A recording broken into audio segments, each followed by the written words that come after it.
your radios up. Turn your radios up. Y'all know what this is.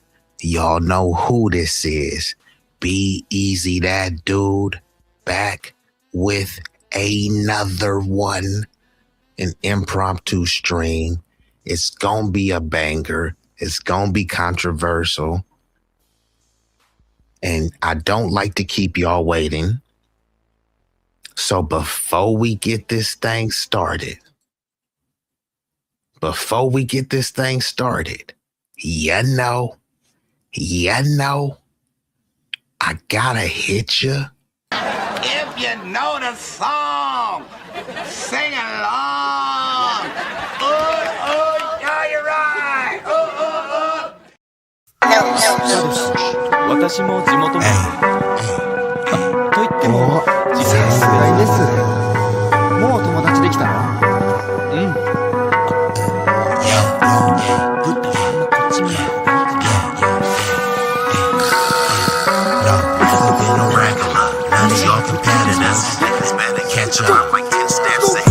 This promethazine got me leaning like a cholo in the club. I'm 20 deep. I don't be riding solo. Pull some bad bitches, they vanilla and cocoa. They wanna take some photos when we kick it out in Soho. Chicks is showing tits and popping pussy for my promo. Throw them like juvenile, baby, moving for me slow-mo. Then I'm right back to the block, cause I keep getting moto. I be flipping, not shrinking. I don't give a fuck about no ho. This nigga name ain't D-Lo, but pimping these bitches and stacking this bread forever be my stilo. This is B-Eazy, that dude in the trap making pass smooth. If I ever go broke, then I'm about to pull a jack move. Since a nigga healthy, I don't even gotta worry. With my bitch from Fiji, eating tandoori and chicken curry. That ism is really in me. My pimp game international. I design my own clothes, so I be always looking fashionable. Here's a couple facts about me that y'all didn't know. Some of y'all be getting bread, but I be getting bigger, dawg. I got bigger guns and a whole lot of better. And we are activated. We gonna get right into this thing.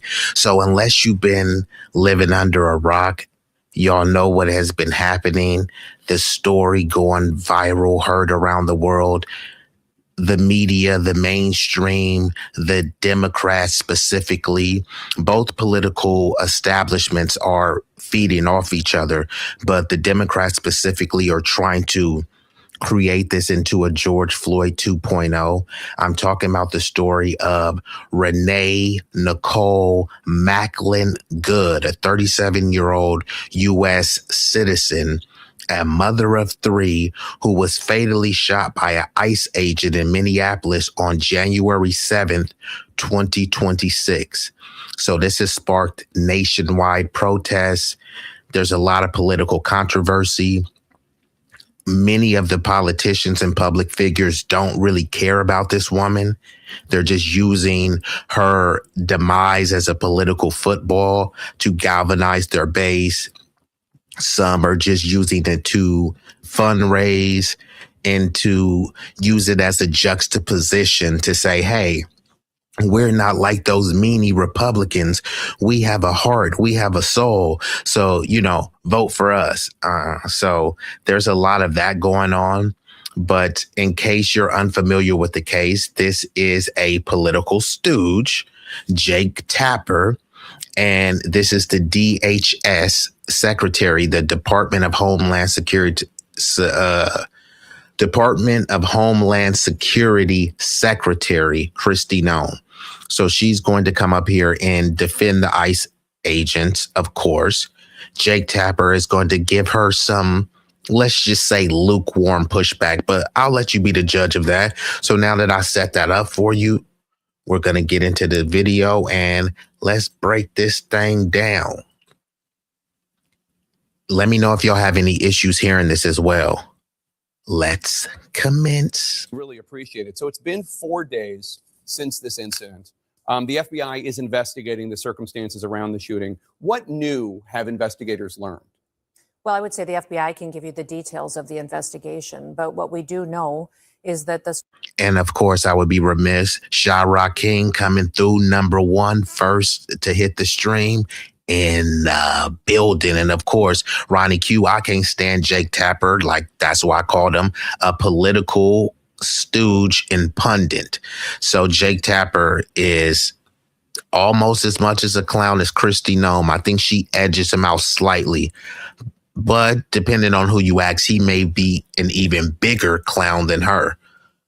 It was clearly a law enforcement action where the officer acted on his training and defended himself and his life and his fellow colleagues. It's a tragedy that this family has lost a loved one and that our country is dealing with the situation. But that's why we need our leaders to turn down their rhetoric. We need individuals and elected leaders in Minnesota to start partnering with us so that we can do law enforcement operations on the streets to protect the citizens that live there. On the matter of partnering, state and local officials in Minnesota are asking to be allowed to participate in the investigation into the shooting alongside the FBI. The Minnesota Bureau of Criminal Apprehension said in a statement that they've been denied access to evidence in the case. It is normal in investigations like these to be done with federal officials working in tandem with state and local officials. According to the governor of Minnesota, the mayor of Minneapolis, and the State Bureau of Criminal Apprehensions, DHS is not doing that. Why?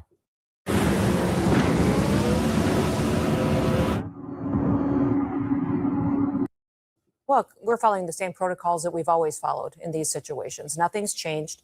We do our investigations, and the federal government continues to do that with the Department of Justice. So You don't work with locals? we do work with locals when they work with us, but on the investigation piece of it, ICE and the Department of Homeland Security have a process and a protocol that we've always followed, and we're doing the same thing in this situation. But what do you mean you work with them when they work with you? Like, as far as operations on the ground, we would love that. These sanctuary cities, such as Minneapolis, are extremely dangerous for American citizens. And Jake, since we've been there, we've arrested dozens and dozens of murderers and rapists, individuals who have assaulted children and sodomized them. We just released a whole list of individuals just in Minnesota that we've arrested since we've surged personnel there, and it's incredible. So we would love it if the Minneapolis Police Force and the governor and the state police department would partner with us to help us do this work. what about partnering when it comes to the investigation? Because Minnesota and Minneapolis say they're being denied access to information, and this took place in their streets. You know, the investigation's happening at the Department of Justice. I run the Department of Homeland Security, and I really will continue to follow the same process that this administration has in place, but also the same process that the last administration did. It's always been the same. Nothing's changed in this process, and we'll make sure that not only do our law enforcement have the opportunity to get the training they need, that they have the support and the backup on the streets that they need, but they also recognize that when a tragedy like this happens, that we'll do the right thing. But officials are saying that the Trump administration, I understand that you're saying that it's the Department of Justice, not DHS. But officials are saying the Department of Justice is not working with them. Should they be working with the locals? You know, I would say that these locals, if you look at what Governor Walz has said, if you look at what Mayor Fry has said, they've extremely politicized and inappropriately talked about this. So this is where Jake Tapper, who is a seasoned journalist, he lets her off the hook multiple times. He asks her a direct question and she's allowed to tap dance around the answer. I'm going to rewind it back. Of course, I got to give commentary to make it transformative and not get some sort of copyright strike. But he's asking her a direct question, and they're over here saying, yeah, we're going to do what's right. Yeah. Who determines what was right? Because some experts saying that the ICE agent was right, and some other experts are saying that he wasn't right. Some experts saying, hey, if he feared for his life, that the threat was an imminent danger, then he had the right to fatally shoot her. And others are saying it was part of his protocol to get out of the way and pursue afterwards. These are two experts giving varying perspectives, So I guess it's all up for interpretation. So when she's saying, they did the right thing, and, when there's these speakings of morals, but who is the judge of someone's moral character? What morality litmus test is being put forth? That not only do our law enforcement have the opportunity to get the training they need, that they have the support and the backup on the streets that they need, but they also recognize that when a tragedy like this happens, that we'll do the right thing. But officials are saying that the Trump administration, I understand that you're saying that it's the Department of Justice, not DHS. But officials are saying the Department of Justice is not working with them. Should they be working with the locals? I would say that these locals, if you look at what Governor Walz has said, if you look at what Mayor Fry has said, they've extremely politicized and inappropriately talked about the situation on the ground in their city. So here we go again with the hypocrisy. So she's saying that the other side has completely politicized it.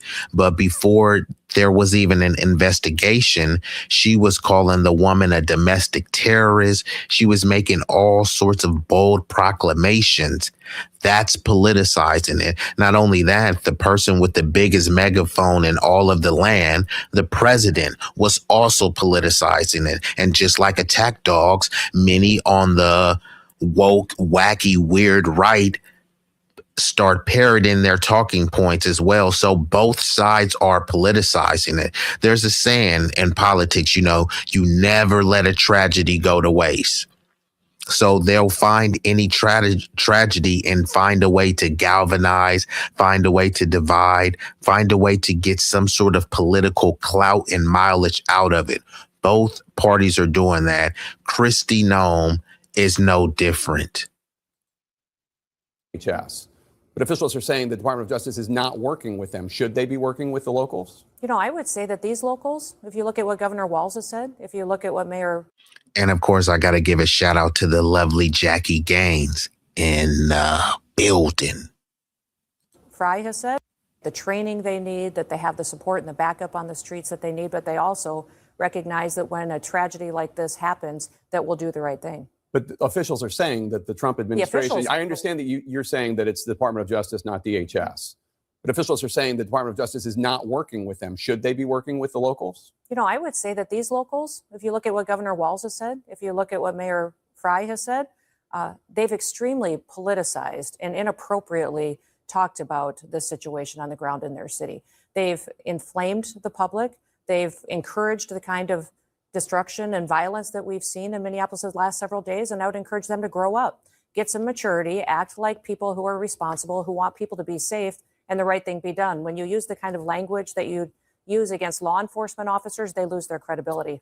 You've also been criticized for your comments. The shooting, we should note, was Wednesday at 10:37 a.m. Eastern, just over 2 hours.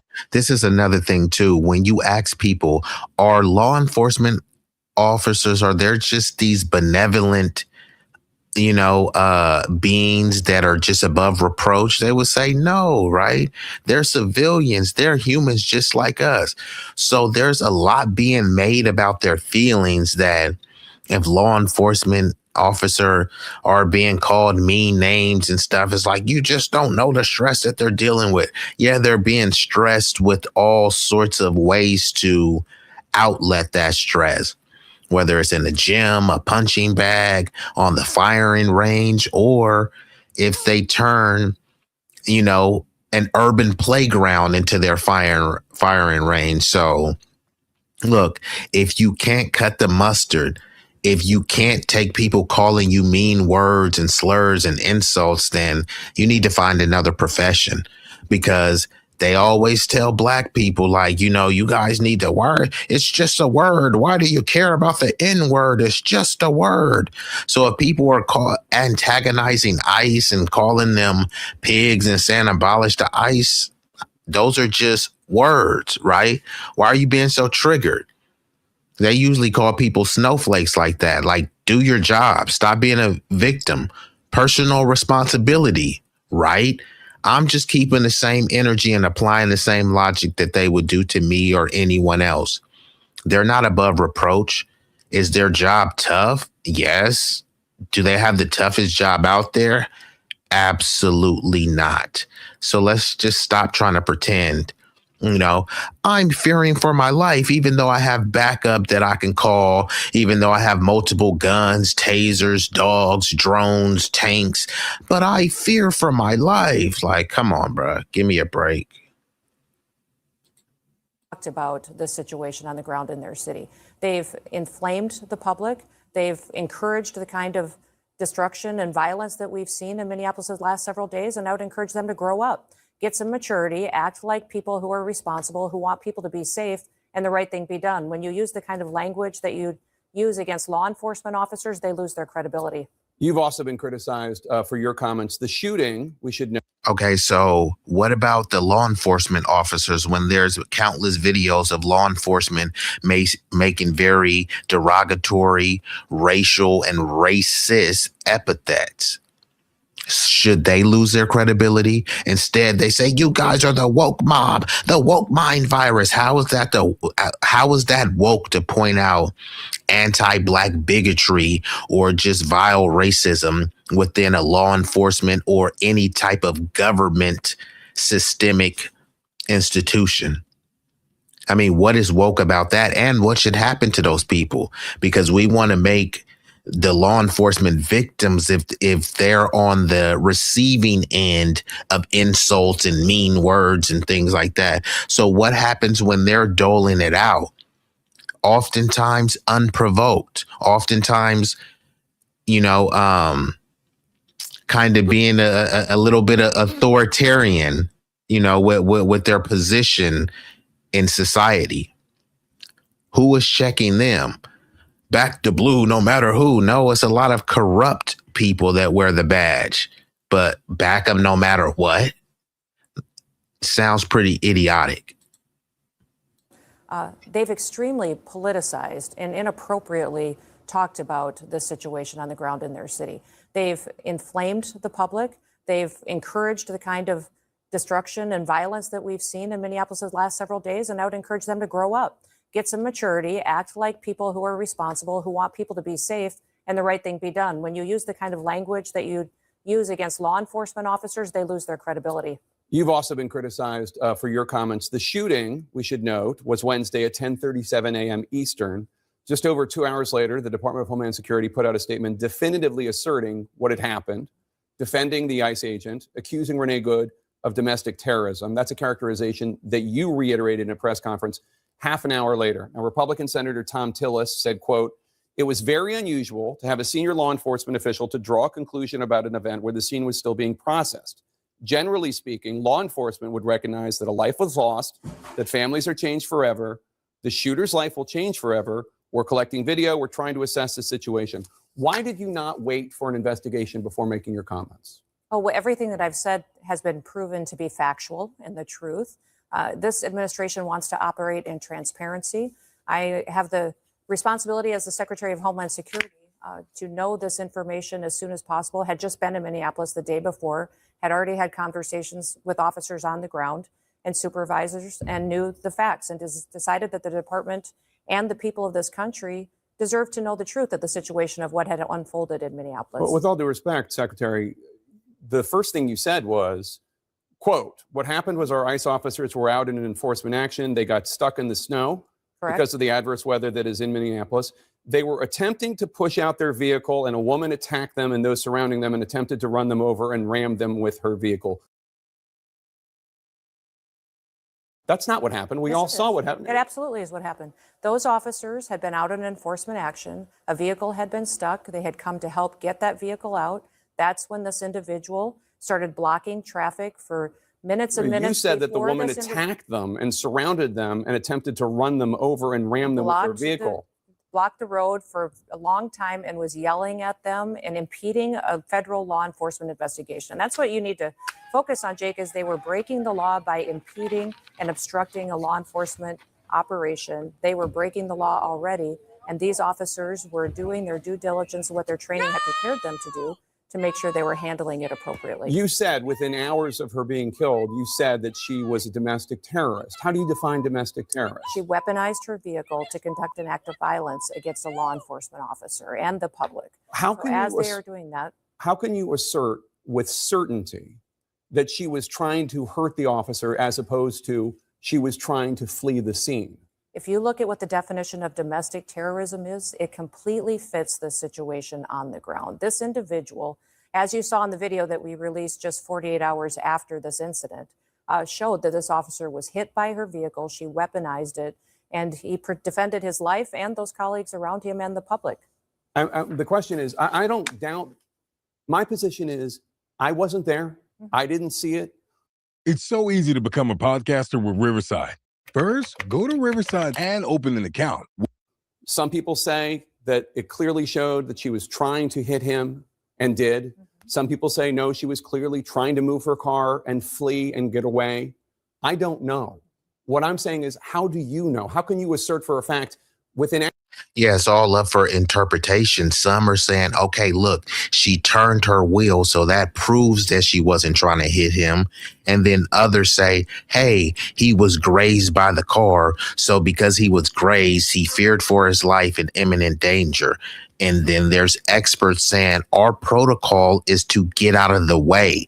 If someone is weaponizing a vehicle, they keep saying how much the vehicle weighs. Oh, this is such a heavy vehicle. So why would you stay close to the vehicle, especially if you planned on using your firearm? You can use that from distance, right? But some experts are saying their protocol is to get out of the way. They had already had the license plate. They'll either pursue on a chase or catch them at a later date. So others are saying that, depending on where you're at, there's no duty for him to retreat, but it all is up for interpretation. Which expert, right? The Democrats have experts saying things in their favor, and the Republicans have experts saying things in their favor. Which expert do you believe? And he defended his life and those colleagues around him and the public. The question is, I don't doubt.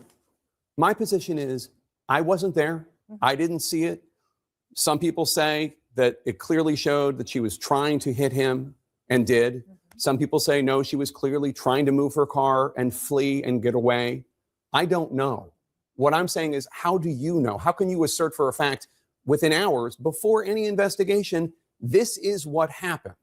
The facts of the situation are that the vehicle was weaponized and it attacked the law enforcement officer. He defended himself and he defended those individuals around him. That is the definition. When there is something that is weaponized to use against the public and law enforcement, that is an act of domestic terrorism. It happened in our shores. It happened here in our country. You don't get to change the facts just because you don't like them. We will continue to look at this individual and what her motivations were. So it's wild because Kristi Noem will call this lady who, yes, she was being annoying. Yes, she was obstructing traffic. But to say she was a domestic terrorist, I believe that's a stretch. A tad bit far from me. Now, these people believe that the January 6th rioters, right? There are definitely rioters, whether you want to call them insurrectionists, I really don't care. They were definitely rioters, so that we could all agree upon. They made those people to seem like they were aggrieved, they were victimized. That they didn't consider domestic terrorism. They're breaking into the Capitol, destroying property, vandalizing property, making threats. There were death threats towards people like Mike Pence. There were bodily harm towards Nancy Pelosi. What if Nancy Pelosi came out with a shotgun and just started mowing people down? Because wasn't that a credible threat towards her life? That is what domestic terrorism looks like. But then they want to make it seem like two lesbian women in a car yelling, being annoying, somehow is domestic terrorism. Is it annoying? Yes. Could you look and find the ordinances in every letter to the law and say each law that they broke? Look at this penal code. Yeah, they broke the law, but to say they were domestic terrorists, that's gaslighting of the most disgusting form. Now, if she was keeping this same energy and saying, yes, Nicole Good was a terrorist and the people on January 6th, but to act like the people on January 6th were just some good old boys, yeah, that's where you lose me with the hypocrisy. How could I take anything that you say serious? Because you're not impartial, you're not unbiased. So you're a political hack, and that's okay. We know where your bread is butter, but I just can't take the political shillery serious. And get away. I don't know.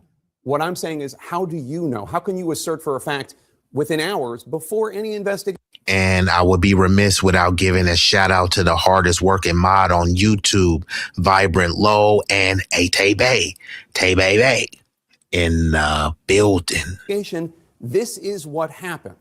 The facts of the situation are that the vehicle was weaponized and it attacked the law enforcement officer. He defended himself and he defended those individuals around him. That is the definition. When there is something that is weaponized to use against the public and law enforcement, that is an act of domestic terrorism. It happened in our shores. It happened here in our country. You don't get to change the facts just because you don't like them. We will continue to look at this individual and what her motivations were. We know that there was, throughout that morning, she had harassed and impeded law enforcement operations. That raises the suspicion level with all of these law enforcement officers as far as paying attention to what her capacity is. Did it raise the suspicion level or just raise the annoyance level? So maybe because she was part of this anti-ICE group, so she was going to multiple locations, antagonizing them. So this could have been an issue where they were just annoyed, and as much as these protesters were flexing their privilege, the officers want to flex their privilege and their power in this situation as well, because there could have been de-escalation on both parts. I would say that the officers should have more of a responsibility to de-escalate.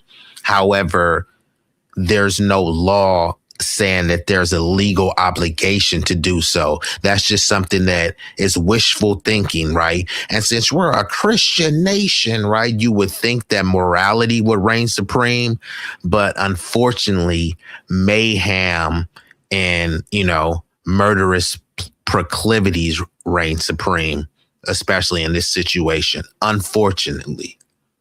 Domestic terrorism happened in our shores. It happened here in our country. You don't get to change the facts just because you don't like them. We will continue to look at this individual and what her motivations were.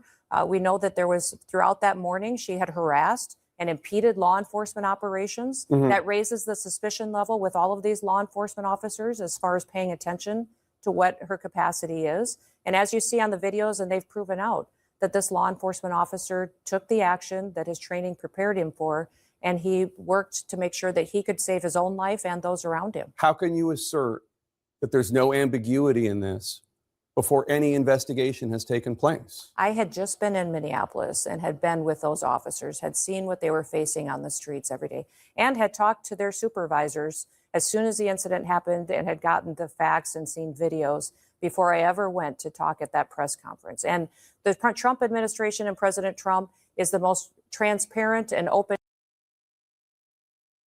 So if you scared to go to church, what exactly are these ICE officers really facing every day? The videos that go viral is not happening every day. Just like this unfortunate tragedy, it's not happening every day. So when they're making it seem like the ICE people are being sent into Gaza or something, as if they're dealing with a bombardment from a genocidal Netanyahu or something like that. Like, what exactly are these ICE officers facing? If you're scared, go to church. They're going in. So imagine this. They'll always say, well, what about Chicago? What about Oakland, right? And people are supposed to walk the streets with Oakland, and especially with the Democrats, they want to strip you of all your firearms, walk this dangerous neighborhood, and you shouldn't be scared. You don't need firearms, right? We're supposed to walk through the most treacherous hoods, right, that they always talk about, with no firearms and not be scared. Meanwhile, ICE and all of these law enforcement, they got tanks, they got grenades, they got drones, robot dogs, they got real dogs, they got backups, sniper rifles, AKs, M16s, AR-15s. Like, how much stuff do you need until you're not feared? They have plate carriers and vests and helmets. How much more stuff do they need? You're supposed to just be walking and don't have no gun because we need gun control. Okay, so I'm supposed to walk through a notorious hood with no firepower, and I shouldn't fear for my life. And then if I do fear for my life, and I have an illegal firearm to protect myself, yeah, we're going to lock him up for a long time. But meanwhile, like I said, ICE, they have all of this stuff and they're still scared. Maybe this isn't the profession for you. Go get a desk job. Government that we've ever had. Give the public the information, give them what they need to know about a situation so they can have the truth as soon as possible. So if this agents were perfectly fine, if everything he did was accurate, does that mean that other ICE agents should He look wasn't at what? perfectly fine. He was injured. He went to the hospital. No, He his was actions were treated. fine. I didn't In say. fact, I think a lot of people and guests and even you yourself called this situation something very different and So just weeks prior, the same officer was in an incident where he was nearly dragged to death by trying to detain what they say was an illegal immigrant. Who knows? But this is what they say. He was in pursuit of an illegal immigrant and he was drugged. They say up to 100. I don't know if they said 100 yards or 100 feet. Either way, this was several weeks ago. Why the hell is he still on the job? Sounds like he had PTSD. Not only that, he sounds like he had a quick, itchy trigger finger. He was annoyed. And maybe it was the PTSD. Maybe from him being drugged from that car, the woman turning her wheels, maybe he froze up and had a flashback of him driving and he was just, turned into the quickest, gunslinger in the West. Could that have been played a factor? Did he have a psych eval? Was he cleared? Like, what was the results of this? I get it. This is like medical information. It's private. But when he's doing, kind of these public, fatalities, much of this stuff should come into question, should be scrutinized. It looks like we've been joined by Travion, an illustrious guest in the building.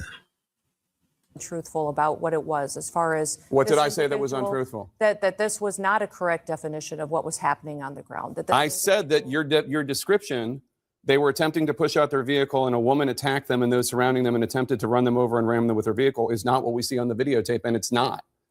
It absolutely is the facts of what happened on the ground that day. They were there pushing out a vehicle earlier. They had helped each other. But that's not what you you said. That's not what you said. Yes, they were pushing out a vehicle. Absolutely what I said. There's not one. We all have seen the video. I don't need to relitigate it. We've all seen the video. She is blocking the street. The reason we exist is because you cannot stay ahead of all threats. So what we do is we block. They approach her. You haven't seen the video of the entire morning and the previous encounters with this individual. Oh, we have aired it. Yes, we have. On Thursday, we were airing and noting the fact that she was there for several minutes, for minutes and minutes and minutes. She was protesting without question. And at previous locations that morning, that these vehicles had been previously down the block on video. So is this part of that Project 2025 that they're implementing, Ronnie? Yeah, law enforcement officers are highly trained in de-escalation tactics. So this is the whole point. When they go and unalive someone and then they say, well, they just weren't trained enough. So, okay, if they weren't trained enough, did they get the job because of white DEI? A white affirmative action? How did they get the job? Are they hiring unqualified officers? Are these officers low IQ? Because how much training do these officers need? They've been getting training for year after year, decade after decade, and they still don't know how to de-escalate. And they just keep running back on, I feared for my life, even though I have this big M16 and I have a taser that can hit them from 100 yards. My K9 will sick them at my command. I'm shivering in my boots. I'm so scared. Go to church then. Become a librarian. Do something that's safe, right? This is ridiculous. That you haven't seen. There's more information. But the question is was not impeding law enforcement operations throughout the previous moments and hours before the question is, what was she doing when she was moving her car? The question the question is why are we arguing? So he never. This person, Curtis, said it was almost a year ago. And it was also found that he never identified himself as an ICE agent during that encounter where he was dragged. And maybe he has a proclivity for trying to be Action Jackson, the last action hero. Maybe he's watched one too many Lethal Weapon movies or Bad Boys or John Wick or something, because this dude just keeps finding himself in the thick of things. Is this a coincidence, or is he just somewhat of a thrill-seeking, gun nut? If you drop the link later, I will give you a link so you can read it for yourself. Yeah, I'm debating it because I don't have as much time as I would like, but I do appreciate all the information. And y'all go subscribe to Ronnie Q so she can be breaking down some of this political nuance, unlike the mainstream or lamestream media. It was June 2025, roughly 6 months ago. Okay, got you. Yeah, I mean, they was talking like it was a few weeks ago. So thank you for adding that accurate context. With a president who's working to keep people safe. Why are we arguing with law enforcement operations that have gone on in this country for years, and we're working to collect murderers and rapists and drug traffickers and fraudsters off the streets of Minnesota, and we don't have local law enforcement and local elected officials that are partnering with us to help do that work? Overwhelmingly, the people in this country said they wanted America to be safe again, that they didn't want dangerous criminals on our streets. I would encourage the elected leaders in that city and in that state to work with us so that we can do our operations without the kind of opposition. So I get what she's saying, right? She's just kind of politisplaining right now. And of course, everyone wants safe streets and stuff, but them fatally taking this chick out who said, dude, I'm not mad at you, bro. Was she an annoying tree hugger? Yes, but come on, this chick was not a domestic terrorist. So here she's trying to frame this as we're just cleaning up the streets, one criminal at a time, one domestic terrorist at a time. And hey, this is what you people voted for. You voted to clean up the streets. People didn't vote for you guys to be fatally shooting soccer moms. They just didn't. And I will say, yes, she was breaking the law, right? That is a law. I mean, it's not my law, right? I'm not nitpicking. It's not my law. You could take it up with the state, right? So she was breaking the law, but that law is a petty misdemeanor that she was breaking. It's not punishable by death. So this whole framing that they're cleaning up the streets, one domestic terrorist at a time, it is rather pathetic. Years. And we're working to collect murderers and rapists and drug traffickers and fraudsters off the streets of Minnesota, and we don't have local law enforcement and local elected officials that are partnering with us to help do that work. Overwhelmingly, the people in this country said they wanted America to be safe again, that they didn't want dangerous criminals on our streets. I would encourage the elected leaders in that city and in that state to work with us so that we can do our operations without the kind of opposition and people that are conducting and perpetuating the kind of violent rhetoric that we're seeing today. DHS policy authorizes use of deadly force only, quote, when no reasonably effective, safe, and feasible alternatives appears to exist. Here she is again with more hypocrisy. You calling someone a domestic terrorist. That's some violent rhetoric. If you call someone a domestic terrorist and someone sees this person or they know this person is a neighbor, you're not supposed to do something. I mean, not just supposed to sit there, right? You have a civic duty to try to call. There's a lot of people out there that want to be some sort of rogue peace officer and, put on their Action Jackson hat. So when you call someone a domestic terrorist and they're spotting this person, there are some people that are going to take that literally and act on it.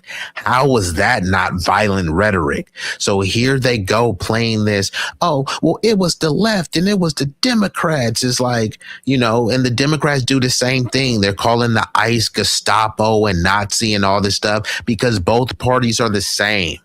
It's just like the whole WWE. They're in the same federation, the same institution, different characters on different sides that it appears, but they're all just playing a role. Look at Jake Tapper. Jake Tapper is a seasoned journalist. He's letting her off the hook on so many of these questions. He's asking just enough to appear that he's giving a tough interview, but I mean, is this really tough? He's just letting her go on and on and on. He's seemingly fact checking her, but this is as mild as it gets. Now, if you say something about Israel, you'll see when his fangs really come out. But since he doesn't really care about this woman, yeah, he's making it seem like, oh, look, no, we care about humanity. But yeah, when it comes to Israel, you'll see the real Jake Tapper. You'll see exactly how he gets his money. Could he not have just gotten out of the way? That this individual and this officer is a highly experienced law enforcement officer. He has years of training and specialized training for these types of situations. We're grateful that he's alive. It's a tragic situation, and we're going to continue to. So we got Mar Rojas. What's up, Mar Rojas? I can't see the picture, so I don't know what your pronouns is. He, she, they, but shout out to Mar Rojas who says, I'm with the ICE agent. Mar Rojas sounds like a Latino Hispanic name. So there's been this narrative where, oh my God, I can't believe Latinos, they voted for Trump and they support ICE. Yeah. I mean, close to half of the Border Patrol agents are Latinos. Close to half of the ICE agents are Latinos. So it's crazy because people will be asking FBAs to go out there. Why aren't you crashing out? Like, why would I crash out when this is what they always tell us? If the Democrats screw you guys over, hey, that's what you get. That's what you voted for. Y'all seen the videos. I will vote for Donald Trump. I will vote for Donald Trump. Y'all seen the videos, right? Cool. This is what they voted for. And not only that, I'm in California, the belly of the beast. Not all Hispanics is just this one big monolith. Oh, we're one big global enchilada. No, it's not really like that. You know what I mean? Mexicans are not really getting along with El Salvadorians. El Salvadorians are just not the same as Venezuelans. Venezuelans are not just the same as Hondurans. Different ethnicities and nationalities have different political ideologies and interests. So when they say, oh, how could a Latino, it's like, I mean, what type of Latino? Was he Mexican? Was he Argentinian? Like who? And many people are just not for illegal immigration specifically because of how it's weaponized and, there's no positives, especially for my community. But yeah, when you say you're with the ICE agent, are you with this agent specifically, or do you just support ICE in general? Let me know something. Let's get back into it. To work on the investigation into the individual and find out what the motivations were behind her actions that day. We're grateful that he's alive too. I want to play this moment from the officer's cell phone video.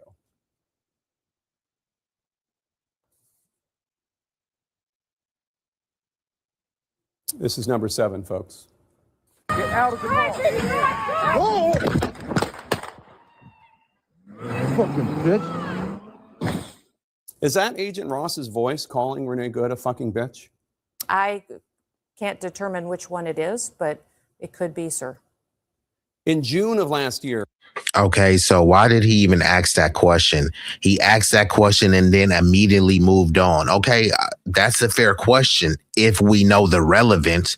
Was that him calling her a fucking bitch? Okay, yeah, we don't know. Yeah, maybe it was him. If she said yeah, then what was going to be the follow-up question? Since she said she don't know, it could be, is inconclusive, then you just move on. What was the point of that question? I'm just truly curious. I would love to know the relevance of that question. Like I said, Jake Tapper is a seasoned journalist, but it seems like he's just winging it here. Fucking bitch. Is that Agent Ross's voice calling Renee Good a fucking bitch? I can't determine which one it is, but it could be, sir. In June of last year, Agent Ross had his arm pinned in the back window of a car as an undocumented immigrant who was a criminal drove away from a traffic stop. It dragged him about 100 yards. Here's what Vice President Vance said about the incident this week.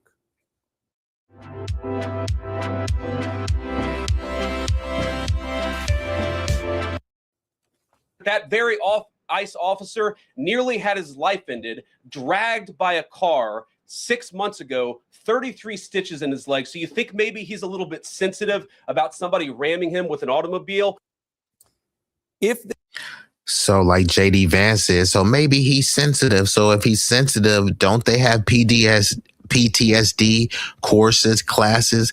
Seek help, seek therapy. We have to normalize that. Somebody cue that Jordan meme. Get help, right? Like, this is not to shame you, but yeah, bro, you've been through a lot. And if you weren't fit to be on duty and you were still suffering from PTSD, maybe this person would still be alive today if this guy wasn't so unhinged and unstable. It's possible. Agent Ross had his arm pinned in the back window of a car as an undocumented immigrant who was a criminal drove away from a traffic stop. It dragged him about 100 yards. Here's what Vice President Vance said about the incident this week. And look like we've been joined by a prestigious guest, Roger Meadows. I would have to concur. Jake Tapper. I called him a political stooge, but he is a seasoned propagandist, most definitely. And DGP says it looks like a wig to me, possibly. I mean, now that you're saying that, that could be her natural hair or implants. Who knows? I can't even tell what's real anymore, right? Because people that will have naturally full lips, now some people that have thin lips, their lips are thicker than some andouille sausages. So it's wow. Tapper clowned this crazy butch. Yeah, he did expose her. And like I said, he's a seasoned propagandist, like Roger Meadows says. And even in his mild, tepid pushback, he still exposed her because she is just how should I say this? A bird-brained bimbo? How about that? That very ICE officer nearly had his life ended, dragged by a car 6 months ago, 33 stitches in his leg. So you think maybe he's a little bit sensitive about somebody ramming him with an automobile? If this is relevant, first of all, it's horrible that happened.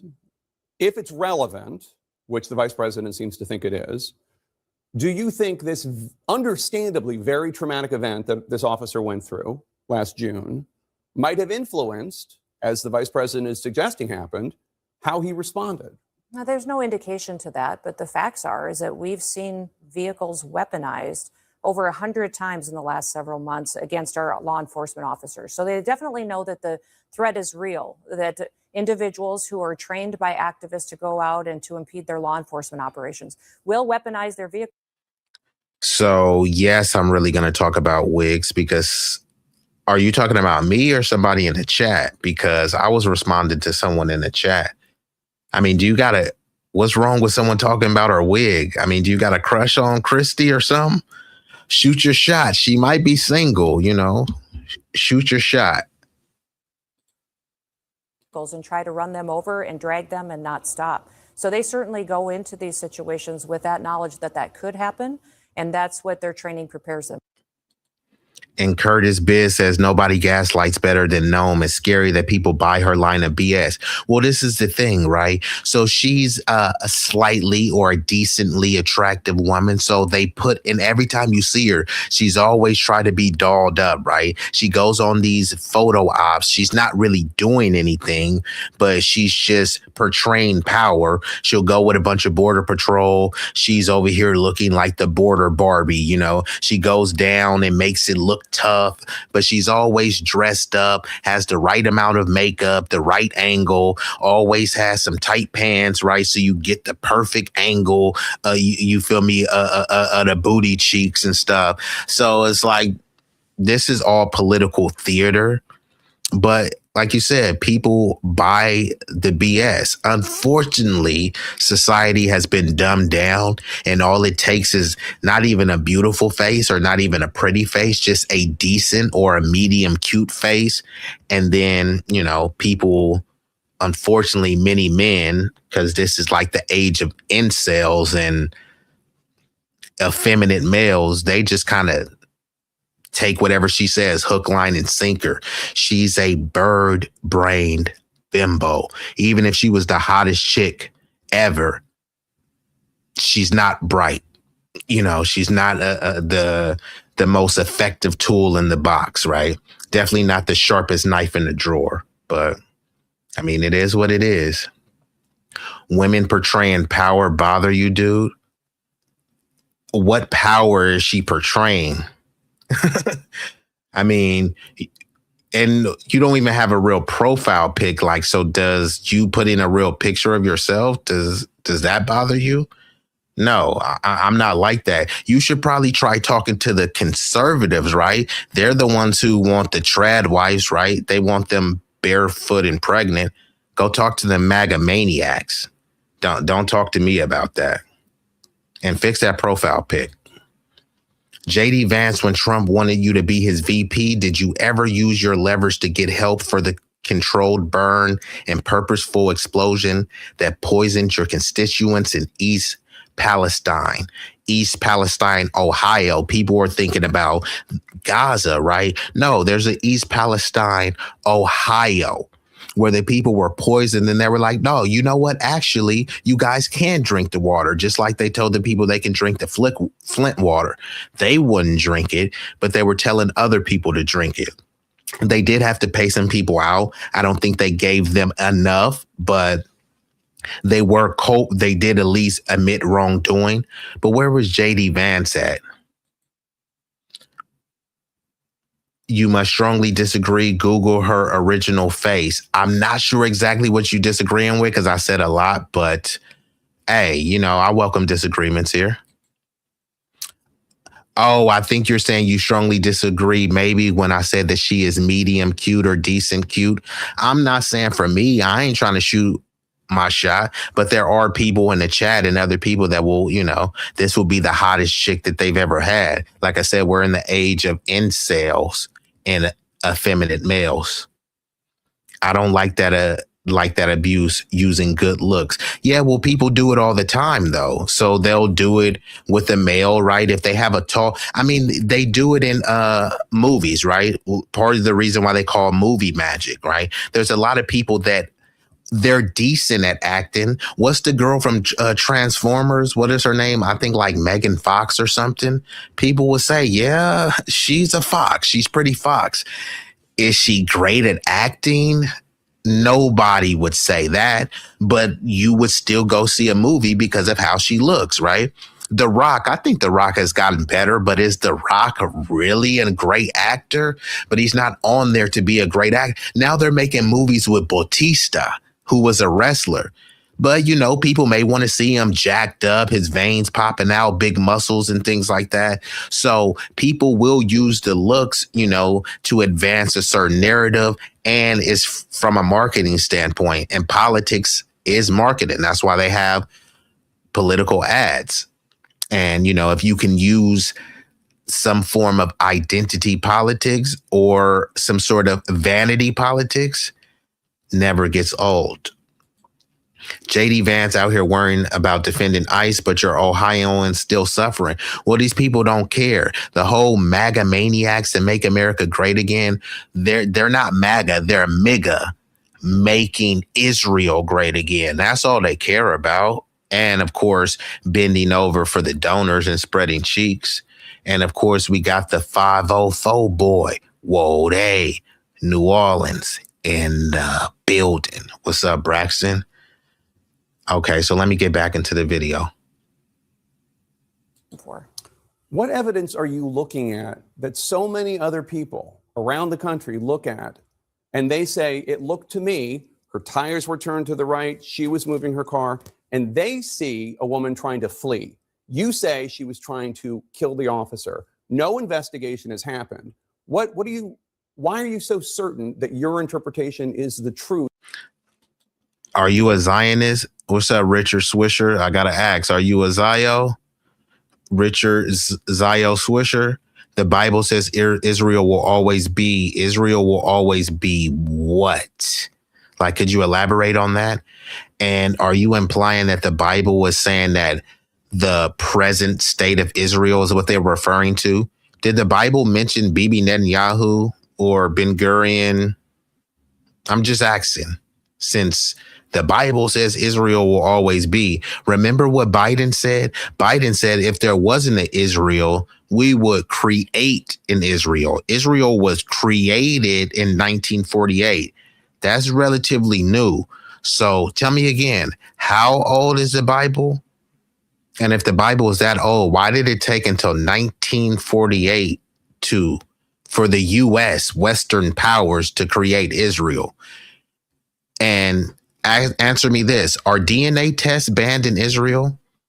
Why are most of those Israelis have European ancestry? I'm just wondering. Fair questions to ask, right? When an investigation hasn't even happened. Jake, I'm watching the videos. Other I'm people are talking to watching the officers. videos I'm getting and the coming to a facts. different conclusion. Everything that we've stated as the Department of Homeland Security and this administration has been factual. And I wish we would talk factually about what we see every day from these protesters, what they do, what they say, how they chant over and over, kill ICE, attack law enforcement, how they're trained to perpetuate violence against them and to stop the work that they do every day. Each of these law enforcement officers takes an oath to protect this country and uphold the law. They go out every day and enforce the laws of this country to keep people safe. So these individuals that are... Okay, so that's what you signed up for. Like I said, my boy Geechee Gotti, he said, and I'm paraphrasing, man, we don't want to hear about you getting shot. That's what happened when you gangbang. It comes with the territory. So when ICE is like, we were getting threats and this was happening and that was happening, it's like, yeah, that's what happens when you in the field. Imagine a soldier out there saying, and the insurgents were doing this and that and that. It's like, yeah, bro, that's what you signed up to be. Now, if you can't cut it, then go home, find you a cushy job, maybe a remote work at home job, become a barista at Starbucks. There's other options for you.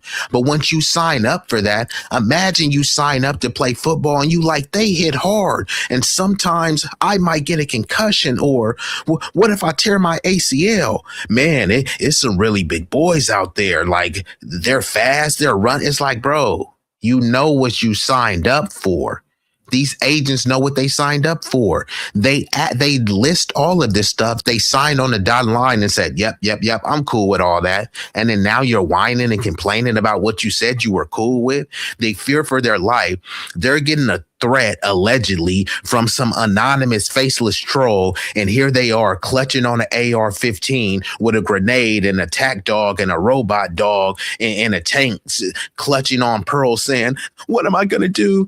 I fear for my life. But it's like, yeah, you keep collecting that handsome check.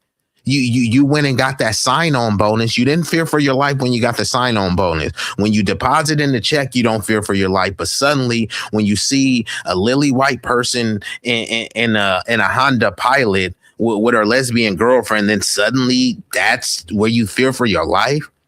And these are the people that we think is like built to go to war. I mean, are you kidding me?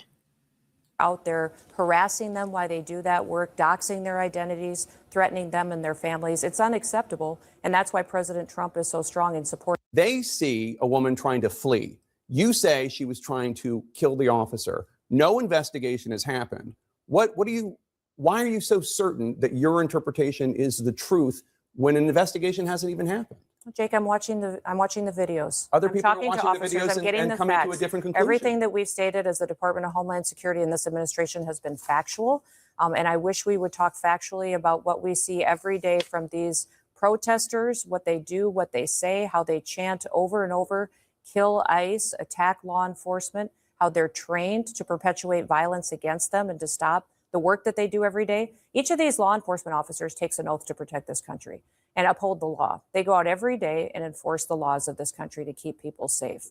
So these individuals that are out there harassing them while they do that work, doxing their identities, threatening them and their families, it's unacceptable. And that's why President Trump is so strong in supporting their operations in all of these cities. The officer. Yeah, I believe he is Polish, and I think he's from Philadelphia as well. So, yeah, it's a lot of people that are saying Israel is the Holy Land and their motherland. It's just they happen to be from, the United States and other parts of Europe, right? Okay. Appeared to have fired 3 shots. The first one through the front windshield, the second and third through the side window. What is the justification for the second and third, given that the officer was out of You're harm's way? watching the same videos that I am, correct? Yeah. Yeah, you're watching the same ones. So you see how quickly the situation unfolded, how the officer was in front of the vehicle when she sped off, how she ran into him, and how he had to take quick action based on his training to defend himself and his.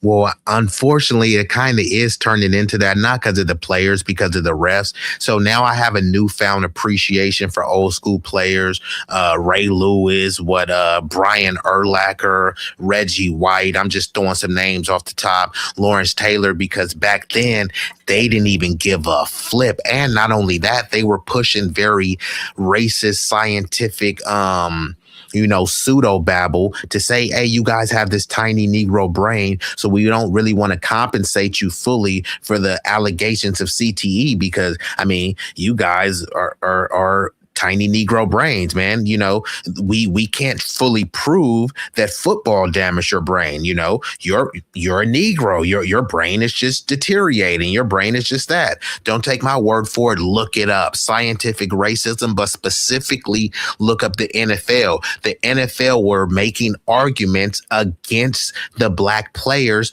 for why they didn't want to pay them out. They did an apology and stuff after, of course, it went viral. So, it's a lot, but ultimately the whole point I was making is that when you sign up for football, you're signing up for these gargantuan sized people to be running at you full speed, faster than you ever seen, and hit harder than you've ever been hit hard. And like DGP is saying, you can't be whining, they hit me. Like, what did you think was going to happen on a football field? You go out there as an ICE agent, they're throwing things at you, they're making insults. That shouldn't be happening to you, but that's what you signed up for. Like, what did you think, that they were going to be throwing roses at your feet and groveling? Like, give me a break. Colleagues around Once him. he's out of That's harm's very way. clear and factual from the videos that you can see. It's nobody's interpretation. We don't get to change it because we can see it with our eyes and we can build on the evidence that we have on the ground. Yeah, the question we don't is because the why politics doesn't fit somebody and what they're trying to do to continue to defraud people in their city and in their state, continue to take advantage of individuals and to allow I criminals. don't know what you're talking about. That's what Mayor Fry and I said something similar. Richard said, looks like she was trying to get out of there and he used his force just to show his seniority. Yes, because this specific couple had a history of antagonizing and, kind of provoking ICE agents.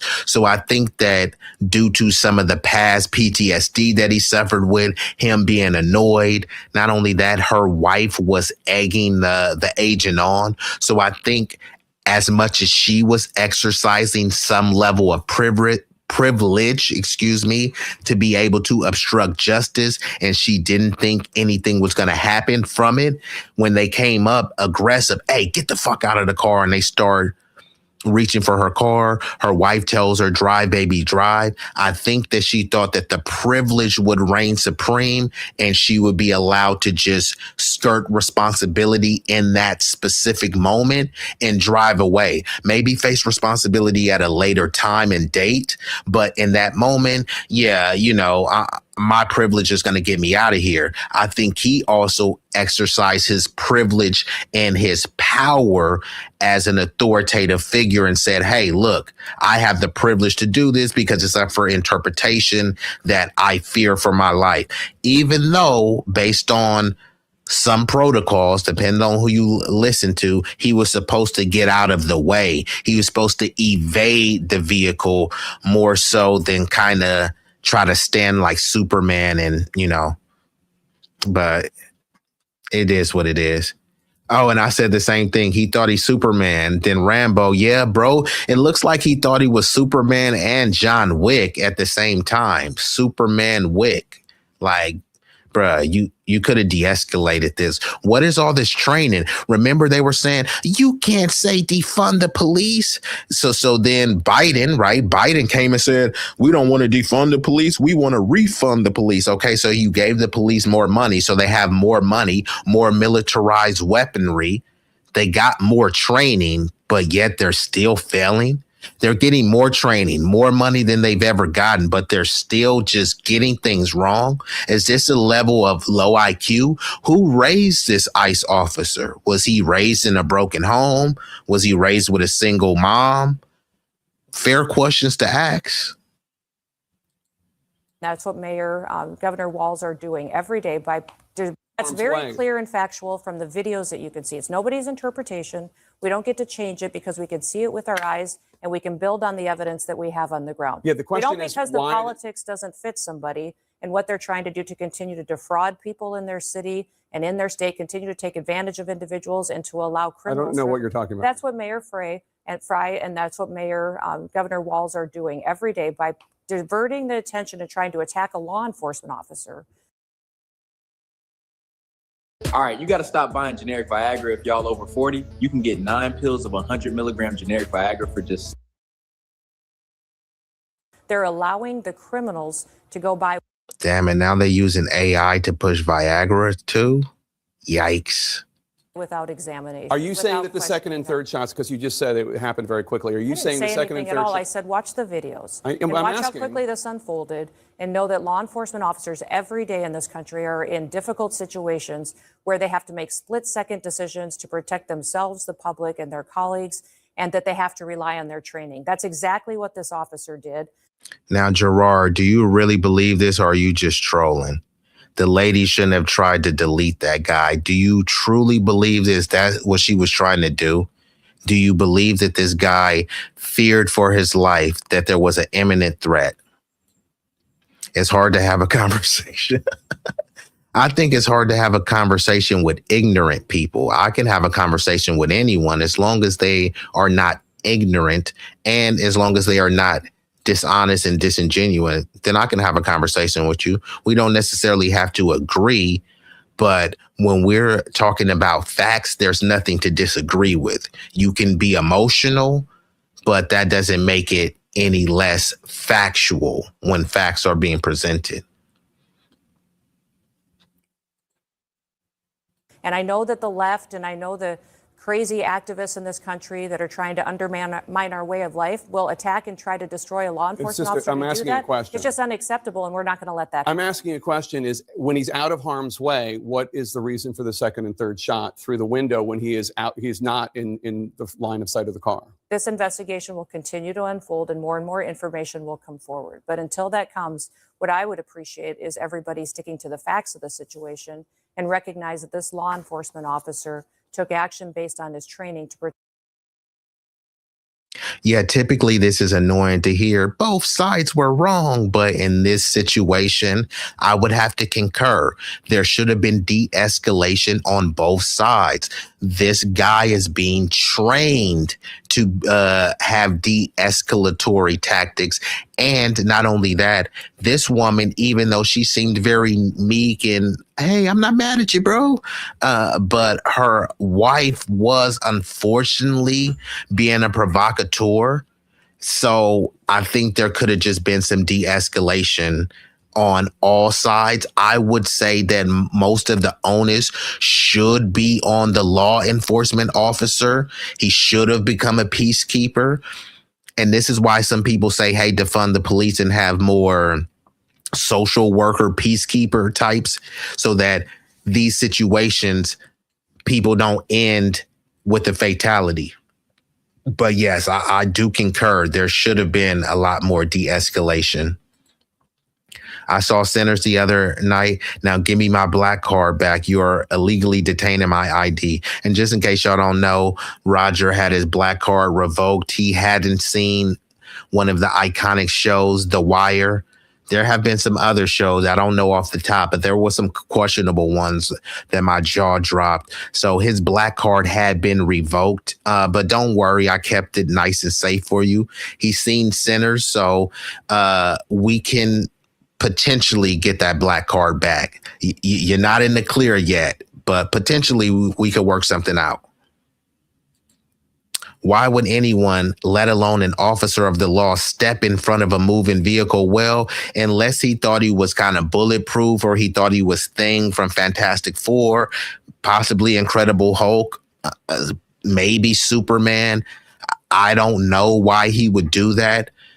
Like I said, based on some of the experts that I've heard, they say that the protocol is to get out of the way, because you can chase that vehicle, and with all of the cameras everywhere on every street corner, they could easily get the license plate and they can go pursue that suspect at a later time.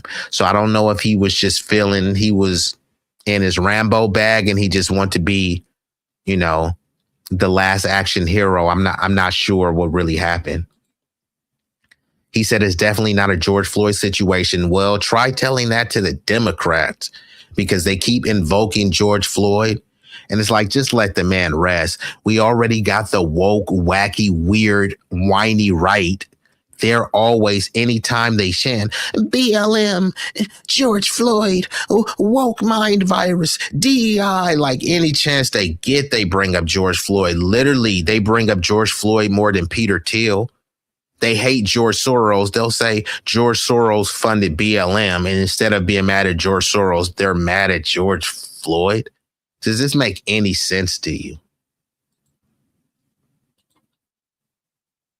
Protect himself and the public. I'm just waiting. That's exactly what this officer did.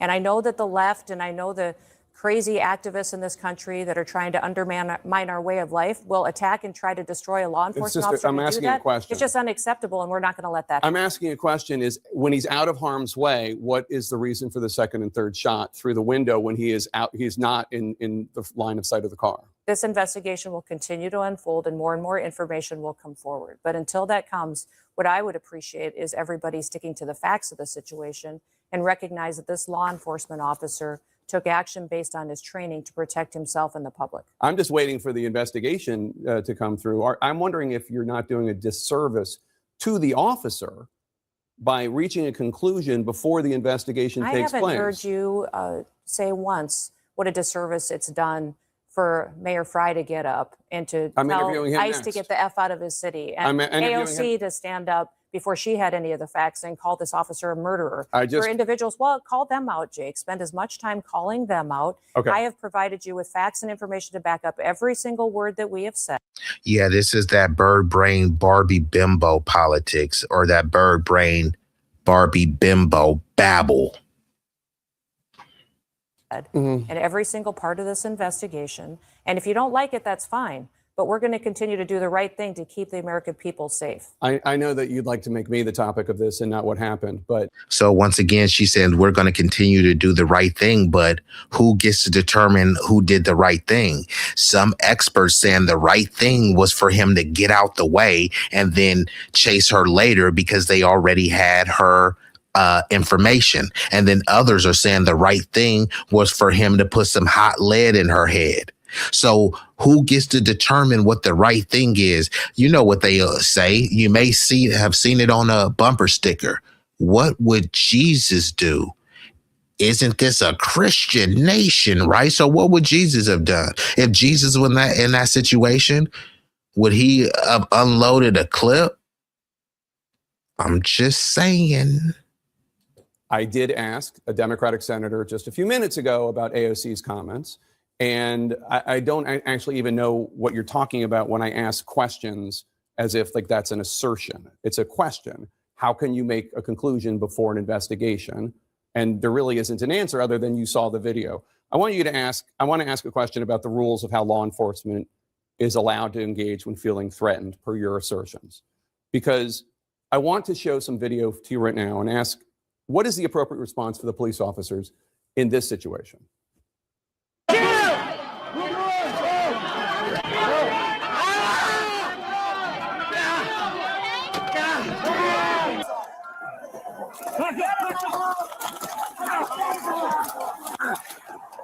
Those are law enforcement officers being physically attacked by this standard, would any of those officers be justified in shooting and killing the people causing them physical harm? So this was a good question. Jake Tapper has been tap dancing this whole interview, but this is a good question. He showed a video of the rioting ruffians on January 6th. They were just a bunch of unruly miscreants, these thuggish imbeciles going in, storming the Capitol. Some would call it an insurrection. I think a very brutal riot is enough, right? Jake Tapper plays the video and said, hey, by this logic, would it have been okay for those Capitol officers to start putting some hot lead in people's head, start dome tapping people? Would that have been okay? Y'all know my acronym CESL, SESL. Same energy, same logic. Keep the same energy, apply the same logic. Keeping that same energy, applying that same logic, then nobody should be tripping about what happened to Ashley Babbitt. And speaking of Ashley Babbitt, did you know that she got paid her family reparations? So she broke the law, was storming the Capitol. The black officer told them, hey, don't come in here. He feared for his life. He pumped her full of lead and people were coming at him. So they always talk about back the blue no matter who, but they didn't back that brother. He was doing his job. He was trying to secure the Capitol. And once he pumped her full of lead, suddenly he became the villain and she became the victim. But what do they always say to us? Why didn't you just comply? Play stupid games, win stupid prizes. Ashley Babbitt got the stupidest of all prizes. And guess what Trump came in and did? Reparations, right? No one was saying, hey, Ashley Babbitt got a fatality. You didn't die. Why should you get in anything, right? Because that's how it goes. If the person that was owed is not here, it goes on to their family members or heirs. But Ashley Babbitt broke the law and somehow her family got hundreds of thousands of dollars in reparations because she made an idiotic move to try to break into the Capitol. By this logic, they should have started unloading on all of those rioters. I mean, wasn't that a scary situation? A bunch of violent ruffians coming in. That was a mob. People were coming in there in Viking helmets. People were urinating and defecating everywhere. This sounds like an extremely scary sight. And since I fear for my life and I think that my life is in imminent danger, I'm going to unload the clip and let them have it. That would have been justified. But then if that would have happened, they would have started saying, white people are under attack, white genocide, etc. It's like, make up your mind. Are we a nation of laws or not? Every single situation is going to rely on the situation those officers are on. But they know that when people are putting hands on them, when they are using weapons against them, when they are physically harming them, that they have the authority to arrest those individuals. The president pardoned every single one of those people. And make sure that they're getting justice for their actions going forward. President Trump pardoned every single one of those people. And every single one of these investigations comes in the full context of the situation on the ground. And that's one thing that President Trump has been so focused on, is making sure that when we're out there, we don't pick and choose which situations are and which laws are enforced and which ones aren't. Every single one of them is being enforced under the Trump administration. And the clarity of the law stands. And if people don't like it, these members of Congress and elected officials should go change the law and make sure they have that debate and policy change. I just showed you video of people attacking law enforcement officers. Undisputed proof, undisputed evidence. And I just said President Trump pardoned all of them. And you said that President Trump is enforcing all the laws equally. It's just not true. There's a different standard for law enforcement officials being attacked if they're being attacked by Trump supporters. We just saw that. This individual and these instances and these investigations all have to be taken and done correctly in context of every situation that is happening on the ground. So what we are doing today as the Department of Homeland Security is out there with our law enforcement officers, making sure that we're targeting the worst of the worst and that we're talking factually about each situation and making sure that we're bringing those perpetuators of violence back to justice. bringing them to justice and making sure they face consequences for their crimes. We'd love to have the partnership of Mayor Fry. We'd love to have the partnership of the Chief of Police and of Governor Walz every day when we're out there to make sure they tone down the rhetoric and they do the right thing for the people of Minnesota. Okay, so that's the end of the Barbie Bird Brain Bimbo Babble, and we are going to transition right into the next story. And then this is going to be the final story, and we're going to shut her down.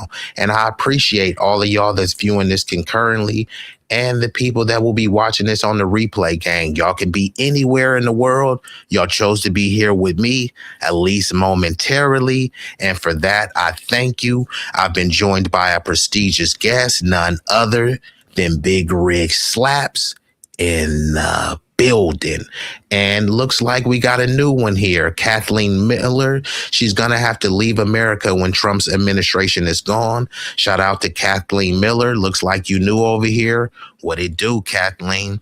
Is she going to have to leave? I don't know, because there's a lot of havens, and you have been seeing like the Nick Fuentes and all of the Groyper types where they're trying to build these white only enclaves. So I'm like, they already have white only neighborhoods. Have you heard of redlining?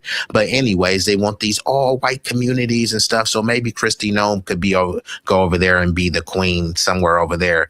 I mean, she was the governor of South Dakota. What the hell is in South Dakota? But so let's get right into this video. So this next video is from a content creator. She goes by the name of The Love Jones Show is the name of her channel. And the video I'm reacting to is going to be some emotional, effeminate, melanated dude crashing out on FBAs, foundational Black American freedmen, whining, wanting us to crash out for ICE, and calling us lazy for not being on the front line. And we're going to see what, and there was another, a white guy, and he says, he has some very interesting words to say. So let's get right into this video.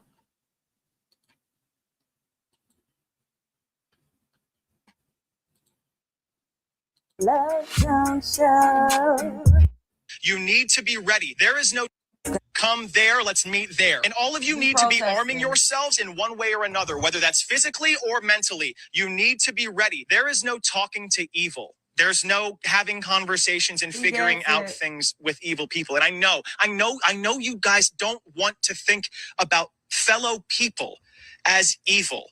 But guys, villains have always existed, and they always will, unless we do something about them. And we all know that words will do nothing. Peaceful protest at this point should just be left to Black Americans who can sit on their couches while we are in the streets fucking things up like we should be. Because the buck stops here. I don't care if I'm the only fucking one. I'm going to do something about this myself because I have the means, and it was gifted to me at birth.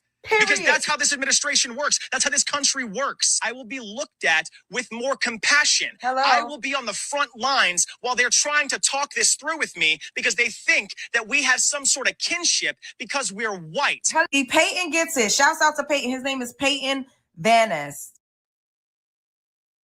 Okay, shout out to Peyton Vanis. I usually don't do invites to the cookout. My boy Stan says no, all cookout invites have been revoked, suspended indefinitely. But Peyton, hey, sometimes you gotta let the vanilla brother cook. He was saying, look, everybody should be crashing out. Everybody except Black Americans, because we've been on the front line for any and everyone, being everyone's societal political doormat. And at the end of thing, everybody is getting a slice of the pie and we get a crumb. And then it turns around and say, hey, well, you wasn't getting nothing before, so you should be happy with the crumbs. I mean, look at the people in Africa. They got flies and they got this and this and that. So you should be happy with the crumbs. It turns into all that type type of stuff. So we get the dog sicked on us, all of the mass incarceration. We go fight for everyone's cause. And then they say, you know what? Even though we were brutalizing black people, right? When they were saying no niggers allowed, right? No blacks allowed. They weren't saying no minorities and no people of color. And then when they were saying minorities and things, they were talking about us. So we're just tired of being the doormat for everybody else. This is the season. 'Tis the season to hold your own nuts. They always say that, look, we're at the bottom of everything, of everything bad. We're at the top of it, right? And everything good, we're at the bottom of it, right? So in order for us to change that, we need to focus on ourselves. I always give the analogy. If your neighbor's house is dirty, and your house is dirty, you're not going to get your house clean by every day you keep going and helping each neighbor clean up their house. What's going to happen is all the neighbors' houses will be clean, and then they'll come over to your house for dinner and they'll say, damn, bro, what happened? Why is your house so messy? And if you say, oh, well, it's messy because I was helping all y'all clean your house, they going to turn around and say, stop begging, stop being lazy, stop making excuses. Hey, I didn't tell you to help me. So fine, if everyone is going to be in their own segregated enclaves anyway, if every ethnic group is just fighting for their own sovereignty and preservation anyways, then let's just stop pretending that there's just this racial utopia and kumbaya. Right? If it's going to be separate but equal, then let it be that. So people will try to say, hey, well, that's bigoted. That's what the racists and the Nazis want. No, that's what you want. You just want to try to dress it up in a nice package and stuff. A bunch of those people, the NIMBYs, the not in my backyards, a lot of those people are the Democrat types, the Amy Klobuchars, the Elizabeth Warrens, the Kamala Harris and stuff. They want you to make it seem like, oh, no, that's just Mitch McConnell or that's just Sky. None of you guys like me. None of you guys support my community, and you definitely don't support the working class. So, yeah, but let me rewind that a little bit back. So, yeah, it's up for all the other groups, especially with ICE. We're not immigrants. So the people who should be on the front line for immigrant rights should be immigrants. We've already fought to get the immigration quotas turned, and then they just imported a bunch of tethers and a bunch of anti-black people. So now we're like, you know what? Fine. If y'all gonna open the borders, do what you do. We're not fighting to have the borders opened up and have our neighborhoods flooded so much that it changes the demographics of a neighborhood. We're supposed to be okay with that, but no other group is okay with that. Look at Martha's Vineyard. Martha's Vineyard has more than the resources. The Obamas and all these people, no one's illegal on stolen land. And they're pushing all of this open borders policy. And they're like, okay, fine. Y'all want open borders? Dropped a bunch of immigrants there. They had more than enough space, and they gave them some bottled water and sent them packing.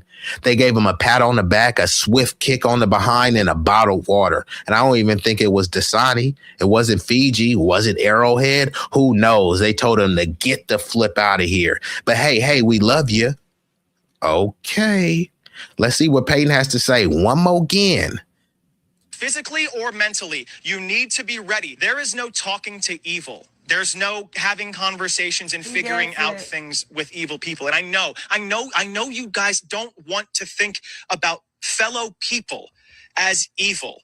But guys, villains have always existed, and they always will, unless we do something about them. And we all know that words will do nothing. Peaceful protest at this point should just be left to Black Americans who can sit on their couches while we are in the streets fucking things up like we should be. Because the buck stops here. I don't care if I'm the only fucking one. I'm going to do something about this myself because I have the means, and it was gifted to me at birth. And I do like what he said. I don't care if I'm the only one, because sometimes when people want to get active, they're waiting for somebody else to do it. That's why they say be the change that you want to see. So some people I'll give an analogy. People will walk in the neighborhood. Man, all people do is throw trash in the neighborhood and nobody ever picks up trash. All they got to do is pick up one piece of trash. It's like, did you pick up any trash? Well, no. Well, then if everyone has your mentality, the trash is never going to get picked up. You should be the one out there leading by example, and then maybe some other people will see you, you know. But if you haven't even done it, why are you expecting people to do what you're unwilling to do? And Peyton says, hey, look, I don't care if I'm the only one out there. I'm going to be stepping and standing on business because I got to stand for something. You know what I mean? If you don't stand for something, you're going to fall for anything. So at least, hey, I don't know if this is just for the gram or the talk, but at least Peyton, at least rhetorically, is standing on business. Up like we should be, because the buck stops here. I don't care if I'm the only fucking one. I'm going to do something about this myself because I have the means, and it was gifted to me at birth. Because that's how this administration works. That's how this country works. I will be looked at with more compassion. I will be on the front lines while they're trying to talk this through with me because they think that we have some sort of kinship because we're white. Peyton gets it. Shouts out to Peyton. His name is Peyton Vanest. Vanest. He gets it. He's literally doing a call to action for his fellow YT Americans, saying, hey, meet me in DC this day, this time, come prepared. Black Americans, the only one that needs to be peacefully protesting at home from their couch, because he knows that his skin color is a form of protection. So for everybody else to be telling us to get out there and fight against ICE for whatever reason. And shout out to Red Six. And let me clarify, I'm definitely not impressed, right? I know some people, they get to clapping, Hercules, Hercules, Hercules. No, this ain't that. This ain't that. However, you know, I will give credit when credit is due. And that's why I said rhetorically, right? So sometimes people will do things rhetorically and symbolically, but they won't do things as tangibly. So I need the total package. I need the rhetoric and I need the tangible as well. And the symbolic stuff, I can do without it, but like that's optional.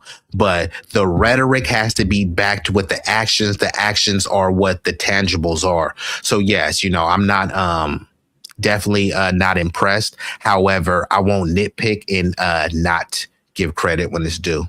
But salute to Red Six in the building. Illegal immigration, knowing damn well that they would love for us to be out there to use us for target practice, is diabolical, especially when we have been at the forefront, our ancestors, our lineage, and us, because we've been protesting too, present, like in modern times. We've been at the forefront of every situation when it comes to injustice, especially as it pertains to law enforcement. So when, they do need to show up. I've been saying this from the beginning. Like, we don't need to, they need to show up. They need to get as mad as they did on January 6th. Period. Because I don't think that any of us needs to be risking our lives to go out there at this time. Now, if ever comes a point when we need to, then we will put boots to the ground. So the main people who should be out there right now is the Somalis. The Somalis should be out there in full force. And not only that, since they make it seem like only Latino immigrants is being deported when the majority of them are African and Caribbean. So they only let about, when Biden opened the border, they only let like 6% of African and Caribbean immigrants in combined 6%. At least like 80% of them were Latino immigrants, right? From various countries, Mexico, Honduras, Venezuela, and all this stuff, right? And of the 6% of the African and Caribbeans, they were being deported at a 30% higher rate. But still, they're making everything about the Latino. I can't believe the Latinos would join ICE. Okay, so it's okay for blacks, Asians, and whites to join ICE, but not Latinos. And all this is just the pandering. It's just because both parties are looking for a new constituency, because there's no race called Latino and there's no race called Hispanic. It's just an ethnic identifier. most of the Latinos up until recently, they've always been classified and self-identified as white, not just been legally classified. They've self-identified as white. There's the whole sense of blanqueamiento, mejoró la raza, whitening the race, advancing the race, and all of this stuff. So there's only now, because Hispanic is a relatively new term. Comes up in the 70s, where up until then, all Hispanic people were classified as white. Even until recently, now many of them, they will say that they're Hispanic or they're, like mixed race or something like that. But yet there's still no race called Hispanic. So they're just given an ethnic identifier. And so this is why people try to say, hey, well, why are you making things about race? And then you say, okay, forget about race. We're just going to deal with our ethnic heritage. And then they keep turning around and try to make things about race. And they'll say, he's black like you. It's like, no, that person's Jamaican. He's from Senegal, Like, why are you trying to make it about race? We stopped doing race, right? We're doing ethnicity, nationality, and things. So then people try to go back and forth like that, and try to act as if Hispanic is some sort of race. Sammy Sosa is Hispanic. Is he the same race as AOC? Right? I mean, what are we really talking about here? Know how we've been doing it for centuries.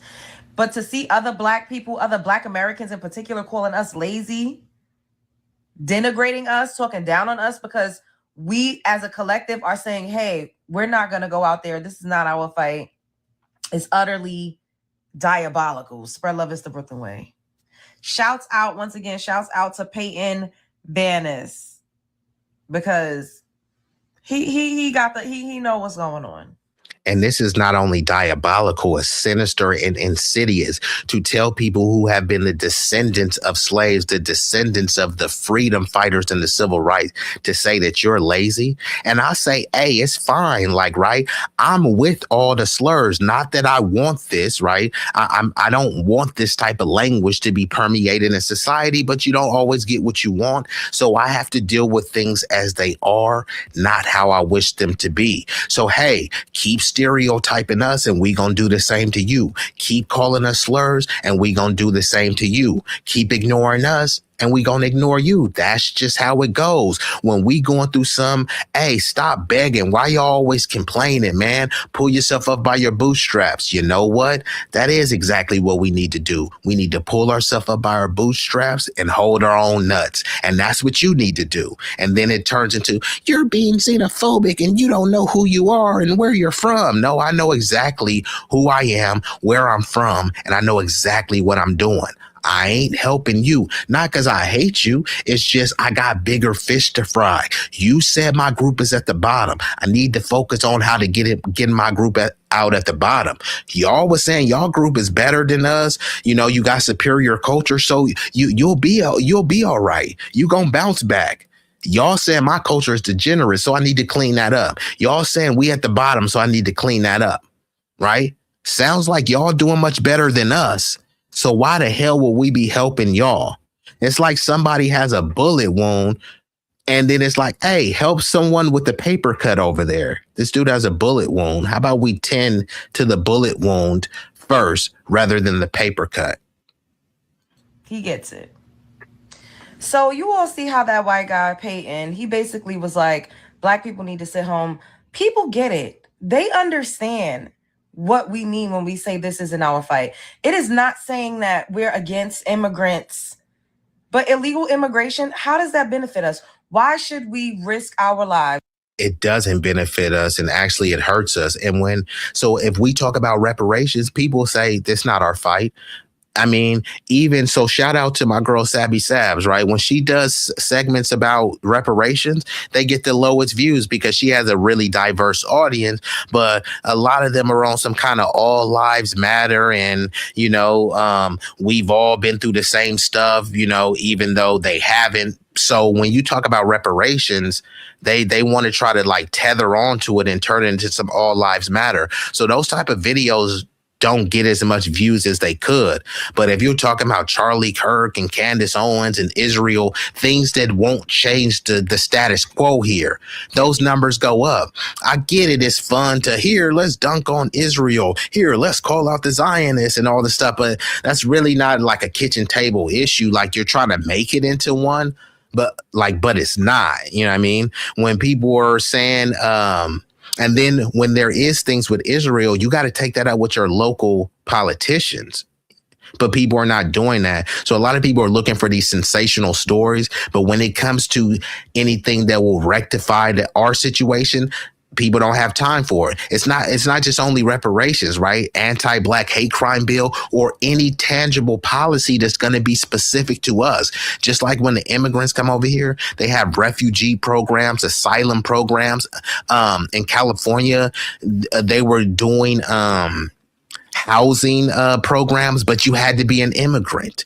There was a place in Maine that were giving immigrants 2-year free house, so there's a lot of things that are earmarked specifically for immigrants. And then they try to play, hey, it's not race-based, it's for immigrants. So any immigrant could apply for it. But even within then, there's a hierarchy in there. The lighter, whiter immigrants get first dibs. And then some of the other melanated immigrants get dibs. And then they get put in a Black neighborhood to say, hey, look at the model minorities.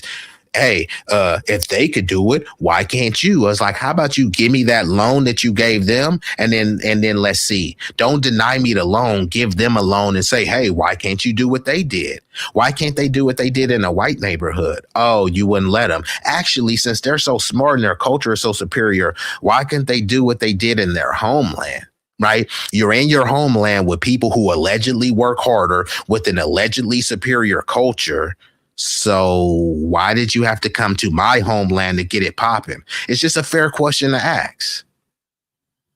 For illegal immigration, when it should get it, they understand what we mean when we say this isn't our fight. It is not saying that we're against immigrants, but illegal immigration, how does that benefit us? Why should we risk our lives for illegal immigration when it should be immigrants out there? It should be immigrants. And shout out to my Florida family, Sunlight from the Sunshine State in the building. And Sunlight, I know you recognize it too. Like I'm looking at Sabby videos, they like 100K, 50K, 80K. She talk about reparations for foundational Black American freedmen, 8K. 10K. You see what I'm saying? But then these same people will say, we need to build coalition. A coalition for what? A coalition that you gonna say you don't support? All they support is all lives matter type stuff. I support universal policies, but I also support specific policies. You can't target a group specifically. And then when it's time to rectify, say, hey, look, we can't give y'all nothing because that would be discrimination. Yeah, you've been discriminating for decades. So you have to give something to the group that was targeted for the discrimination. They understand this with every other group. They were even doing it with the ICE agents. They're saying, hey, some immigrants have been scared because of ICE, so we're going to give you money, right?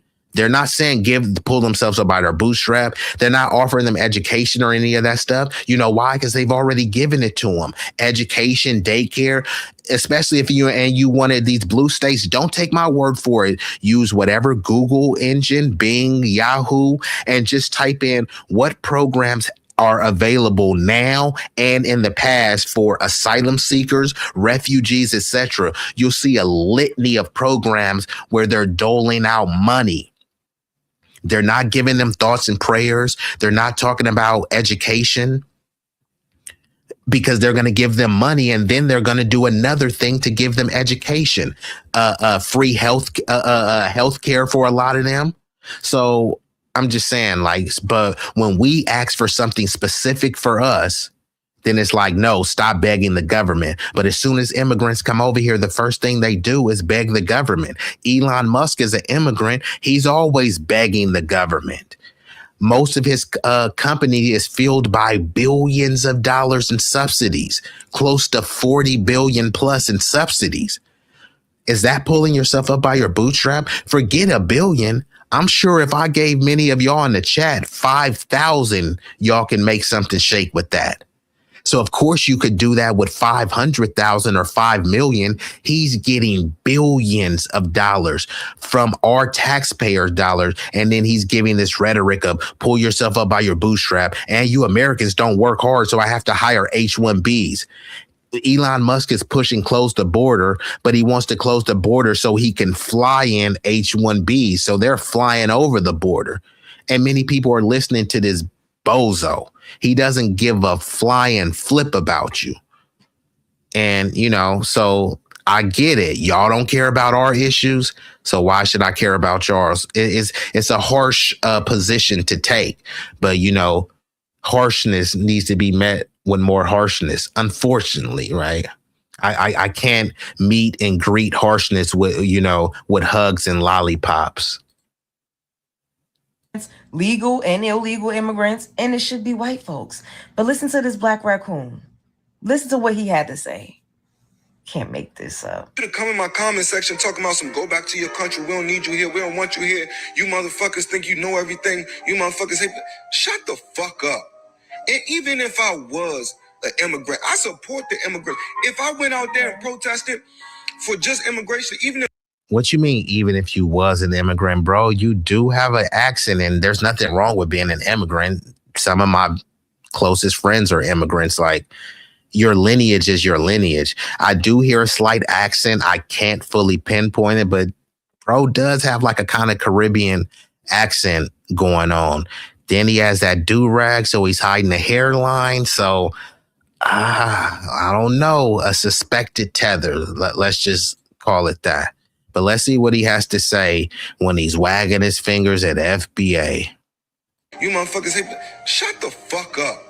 And even if I was an immigrant, I support the immigrant. If I went out there and protested for just immigration, even if black people wasn't also being affected, and I just went out there and Nigga, we're not being affected by that.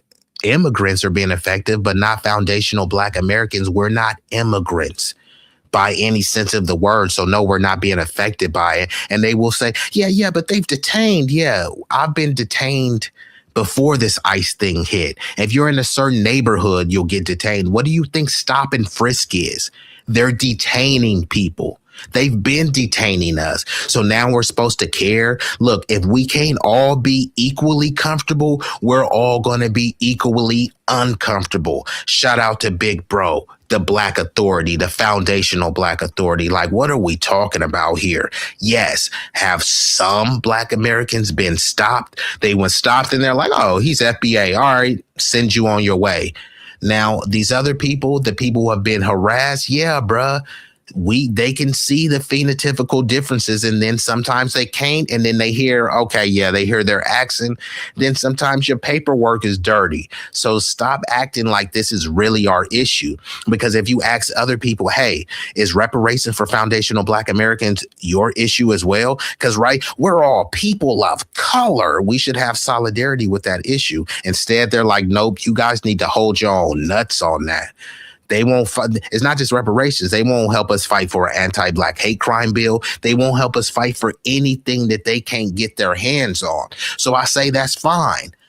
Y'all fight for y'all issues. We fight for ours. And then they keep talking about solidarity, but their solidarity is just for us to be the punching bags, the crash test dummies, the doormats where we get stepped on, spit on, shot at. And then when some tangible benefits and some political legislation does get passed, we get left out of it. We'll be the mascot and it will go to someone else. i.e. DEI. They'll put a black face on there. You have wackos like Charlie Kirk. Oh, if I see a black pilot and all this other type of stuff, when the most beneficiaries from DEI was white people.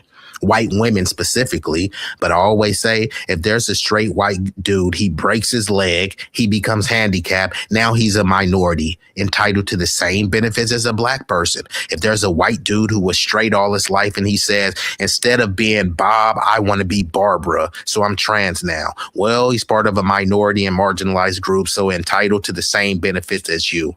That's how DEI works. Then when they say, hey, look, we'll get a black person, but not from Chicago or Oakland or St. Louis. How about Senegal or Angola? See, that's us helping the blacks. So that's what DEI was all about. Don't take my word for it. Look it up. Less than 4% of the total benefits went to Black Americans.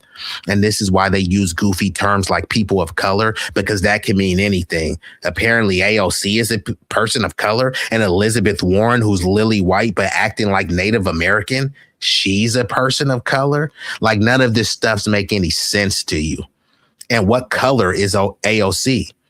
AOC is the color as many white people, but she's not white. No, she's Hispanic. Yeah, but that's not a race. She's Latina. Yeah, but that's not a race. So what race is AOC? Hispanic. And it just keeps going on and on and on. Get the fuck up. And even if I was an immigrant, I support the immigrant. If I went out there and protested for just immigration, even if Black people wasn't also being affected, and I just went out there and protested just because I support my Black brothers and sisters around the whole diaspora, then so fucking be it, nigga. Okay. You niggas some weirdos. That's showing how much hate. Hold on. So now bro talking spicy. So you know, I gotta hit him. And you know what, nigga? You acting like a little bitch right now. You acting like a little bitch right now, nigga. Man, fuck that. I ain't letting that shit ride. And also, hey, bruh. What? Ho, please. Nigga, please. Ho. Nigga, what? Nigga, please. Nigga, please. What? Bro, calm down. Like, he's trying to talk extra spicy. Nigga, you're not tough at all. Just chill, bruh. Black people wasn't also being affected, and I just went out there and protested just because I support my Black brothers and sisters around the whole diaspora, then so fucking be it, nigga. Okay. You niggas some weirdos. That's showing how much hate you got in your fucking heart. Here we go. Now we weird and hateful because we don't want to go out and protest. So when people don't want to stand for our cause, are they weird and hateful? So this shit don't even make no sense. And many of us have been brainwashed to just be the doormat. Hey, we have to go out there and crash out for everybody. We have to be the saviors, even though people wouldn't piss on us, you know, if we were on fire, right? We still have to save them. That is our spirit, right? You know, we do have a very loving, generous spirit. And part of us, we want to be accepted, and we want to love people, but we also want to be loved by people. So sometimes we go extra lengths to show, hey, we're not like those stereotypes. Hey, I know you guys hate us and you think we're these sub-Saharan low IQ monkeys. No, we're not like that. And we'll prove it to you by crashing out for everyone's political cause. But it's like, the group you're crashing out for is not at the bottom. People will be think about it like this, right? The president, the most powerful person in all of the land, that would make the vice president the second most powerful person in all of the land. Now, when you think about the whole thing with minorities, right? They were saying that the big bad boogie white man was being the oppressor. He would have been the president.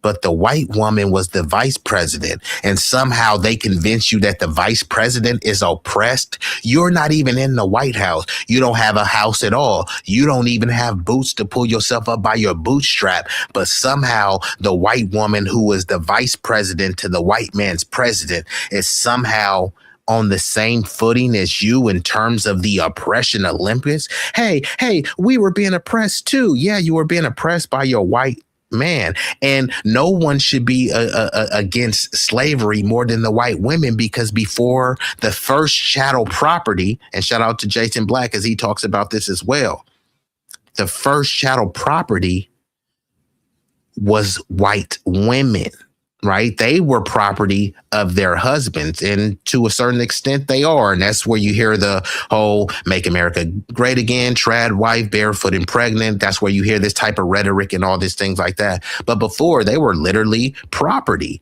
right? But they were okay with others being property. And it's just like they just wanted a better deal. So it's like, no, you guys weren't oppressed. You were the vice president. You're the second most powerful demographic in all of the land. But we've been brainwashed to think that they're just as oppressed as you.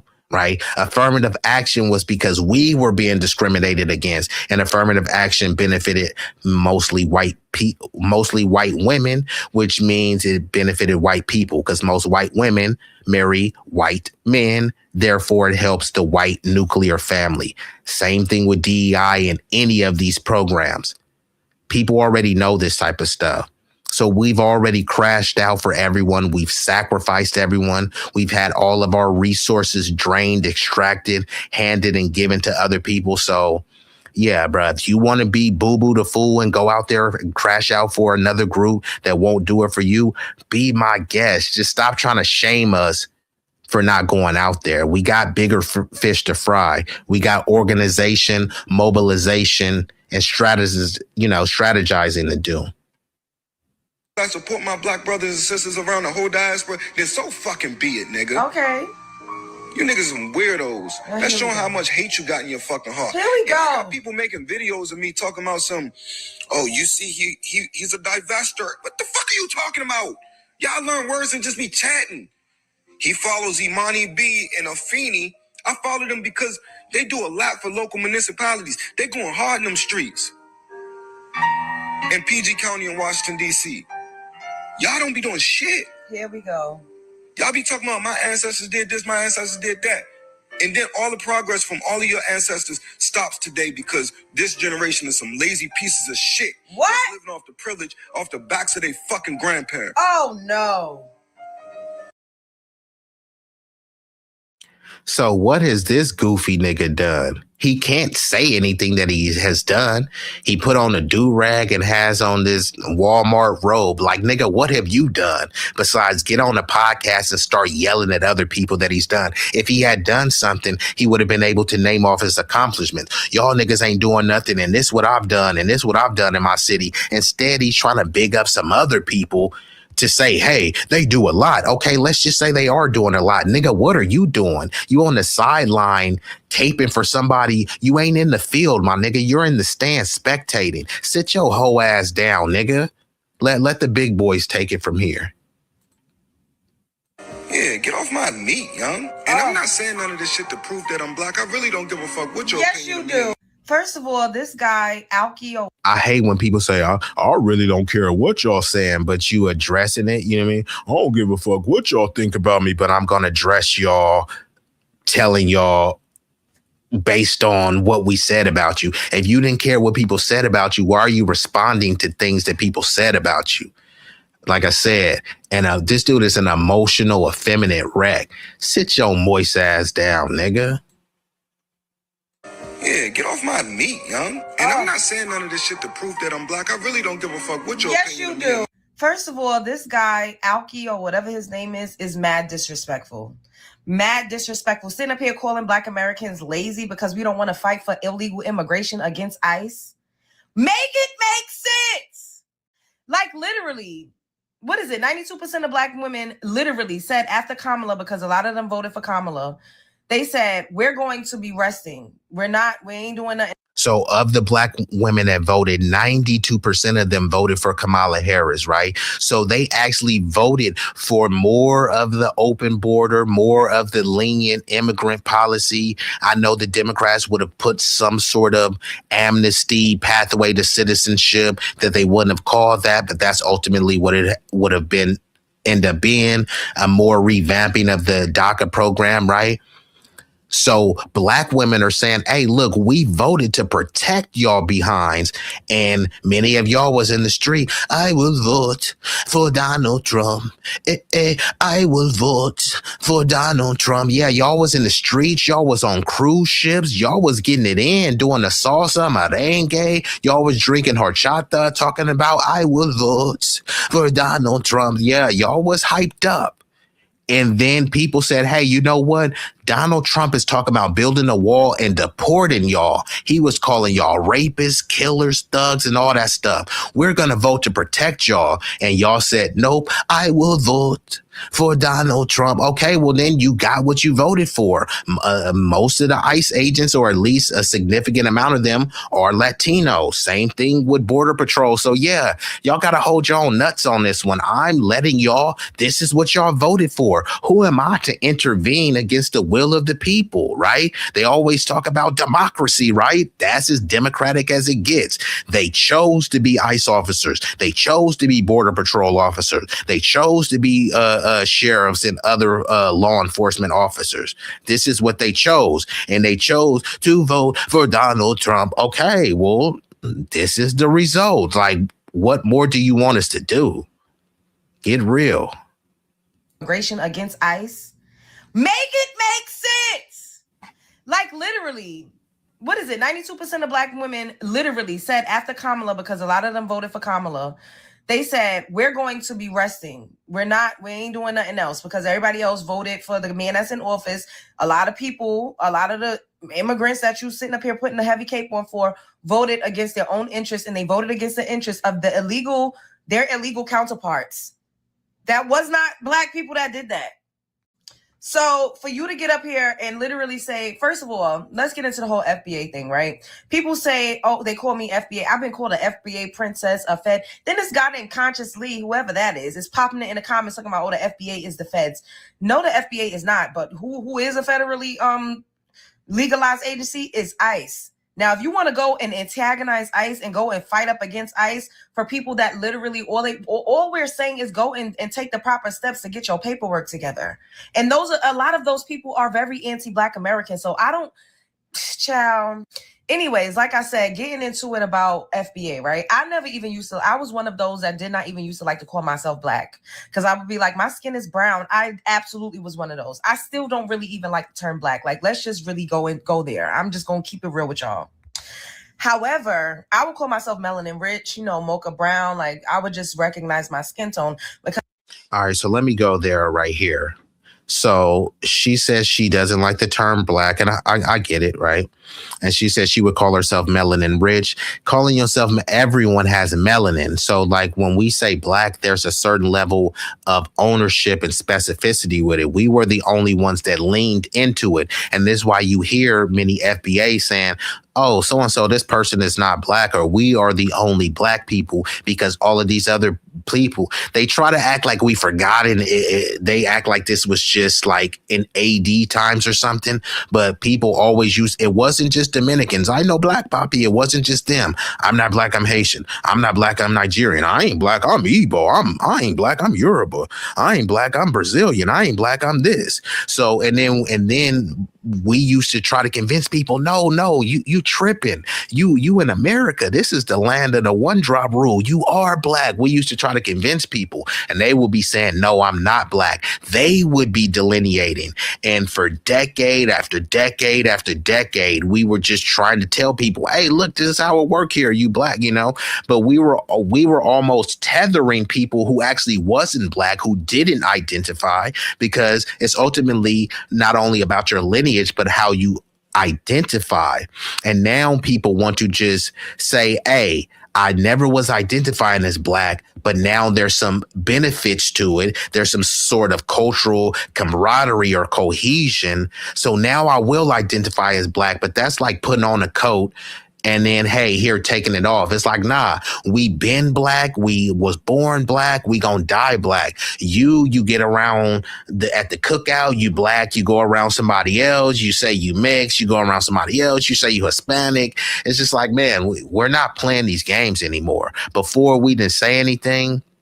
But now it's like, yeah, those days are over. We need to get specific in terms of what our group is doing and what our group isn't doing. We want disaggregation of the data. No different than if you called the Native Americans, American Indians, and say, hey, y'all all one big Indian, right? People would think that's offensive. But ain't that what they do with us? Oh, y'all all one big global nigga.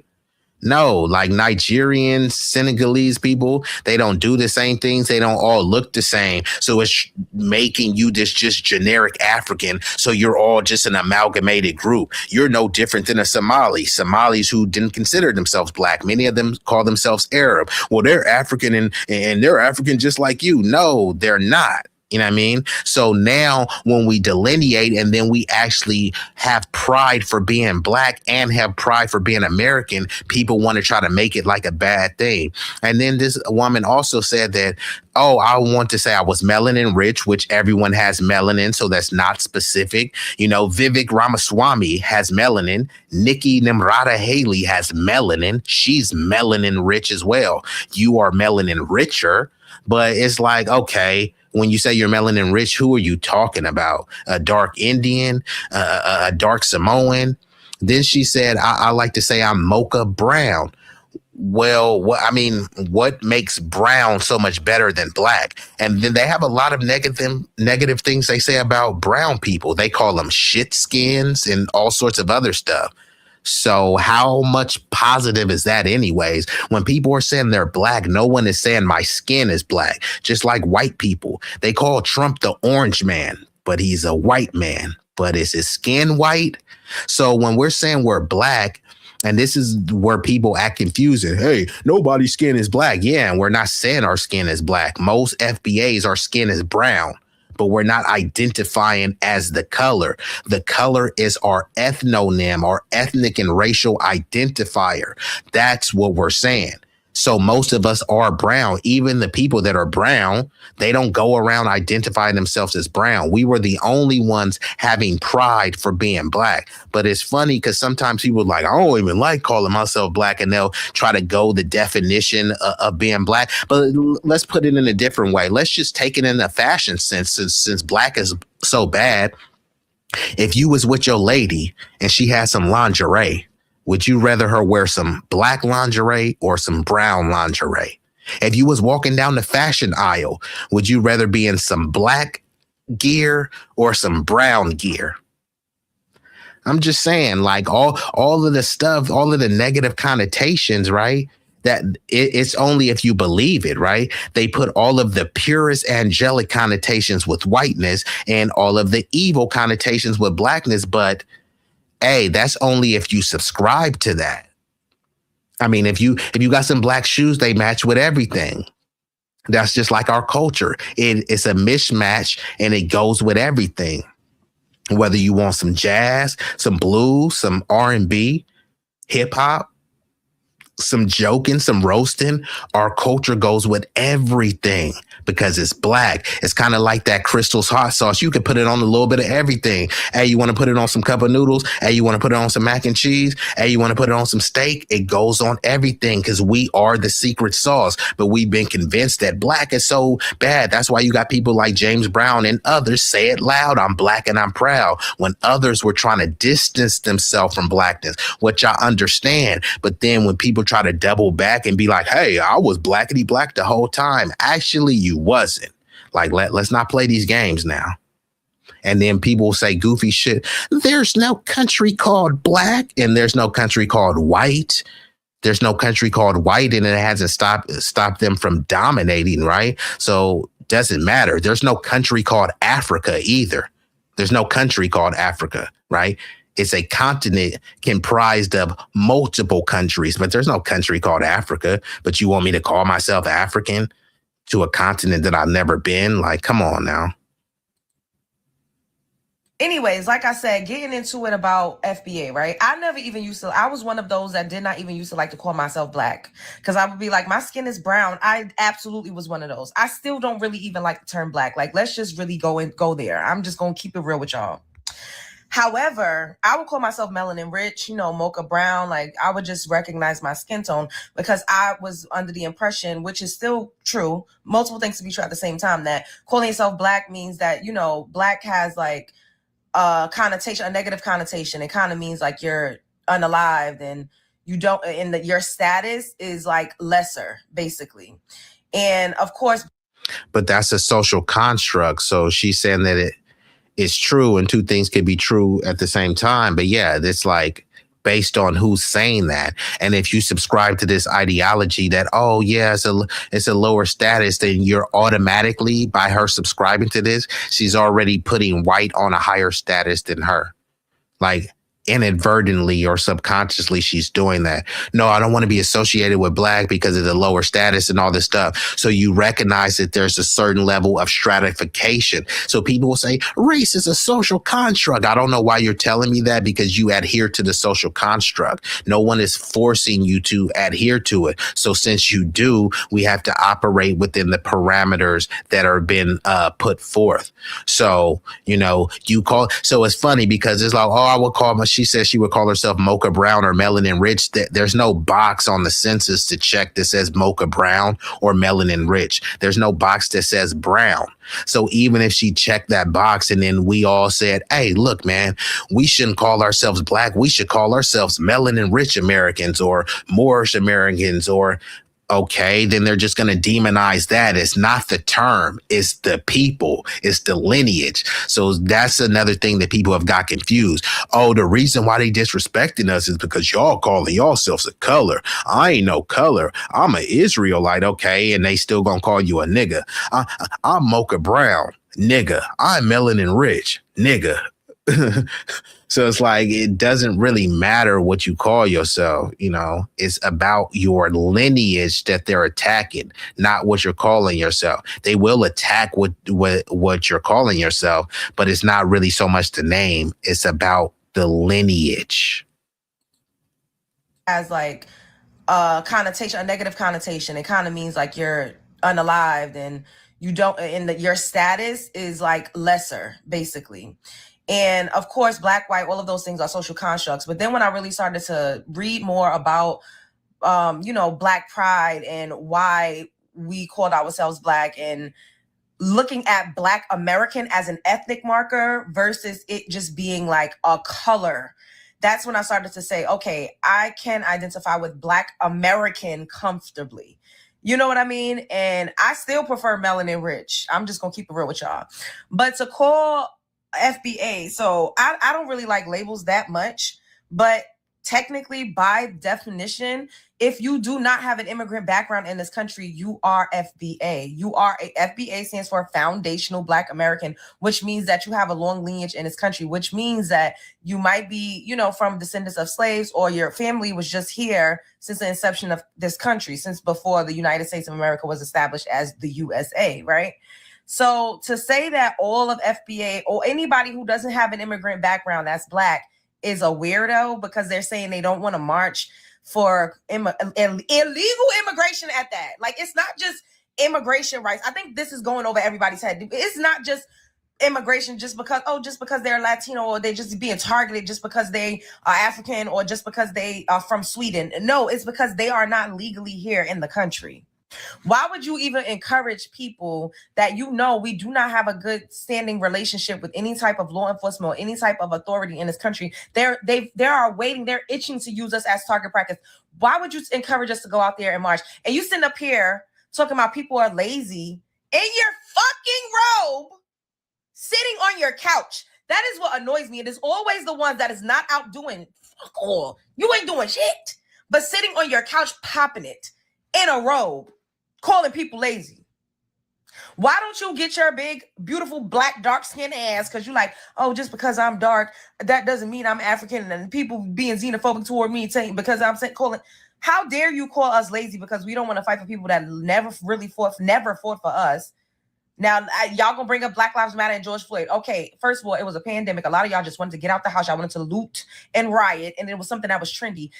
Yeah, that whole Black Lives Matter people was not out there fighting for black people, because even the people when the most of the protesters out there were white, like over 90+% of the protesters. Don't take my word for it. Just do a simple Google search.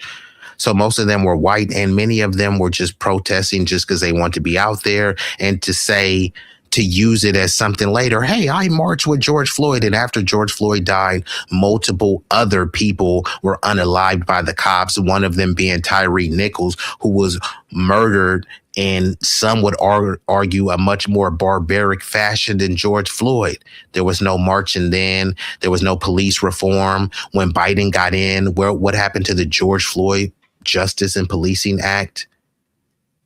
Biden said, no, we're not going to defund the police. We're going to refund the police. So a lot of those people were saying, hey, I bought a BLM shirt, so that means that I showed solidarity with the Black community. No, they didn't. Because when it was out there were trans lives matter out there, all lives matter, no lives matter, Palestinian lives matter, Oath Keepers, Proud Boys, Antifa, all sorts of other agitators and groups that had nothing to do with the police brutality that disproportionately left Black men suffering fatalities, right?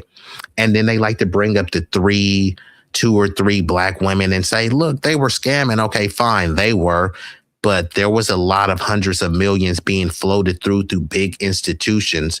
And instead of tracking that money, they just want to blame the 3 Black women, just like how it is in Minnesota. Yes, there were some Somalis who were scamming to the tune of hundreds of millions, but then they were talking about billions. Some of the reports say close to 8 to 9 billion. The ringleader of the scamming was a white woman. So they were talking about Somalis have a culture of scamming, but they didn't say that the white people have a culture of scamming, even though they were the ringleaders for the fraud. So where have we seen and heard this before? Not to say that all of you, did not stand in solidarity, but a majority of you just was hopping on. You don't want to fight for people that never fought for us. Now, y'all gonna bring up Black Lives Matter and George Floyd. Okay, first of all, it was a pandemic. A lot of y'all just wanted to get out the house. Y'all wanted to loot and riot, and it was something that was trendy. Not to say that all of you, did not stand in solidarity, but a majority of you just. So let me address this, because G-Rock Blues, you're being extremely emotional. So he's saying, hey, why you ain't talking about the wig, bro? Why you ain't talking about the wig? Somebody else was talking about Kristi Noem wig, and I applied. So if you got something you want to say about the wig, then go say. I mean, it sounds like you got a crush on Kristi Noem. I don't know, bruh. I mean, put your cape on and slide in her DMs. If you want to make a slick comment about her hair or her wig, nothing is stopping you. What do you want me to say about it? This was hopping on the trend train. Let's just keep it real. And that's just one instance. We've been doing this fight for centuries alone. Like, let's just call a spade alone. And a lot of immigrants that come over there, they align themselves with white supremacy. They use those same talking points against us. Why do everybody keep acting like we should get up there and be shields for people that don't like us, that literally tell us we ain't it, they're doing so much better than us, and you gonna sit up here with your Black ass and call us lazy and say we just keep leeching off of our ancestors and what they did? That's what we're supposed to do, numbnuts. Y'all don't say nothing about the white tea that's leeching off nepotism, that's able to walk into corporations, is not even half qualified because of what their forefathers laid down. Y'all don't say nothing about that. But when it comes to us, we don't get to reap the benefits to any degree. We should not be proud of the lineage that we came from. We shouldn't be proud that everybody, immigrants included, could walk around and have basic, decent human rights because of what our ancestors fought for. Talking about y'all don't do nothing. It was y'all ancestors. And what are you doing but sitting on your couch? This is just so disrespectful. And all 50 million people without an immigrant background are not all the same. Let's start there.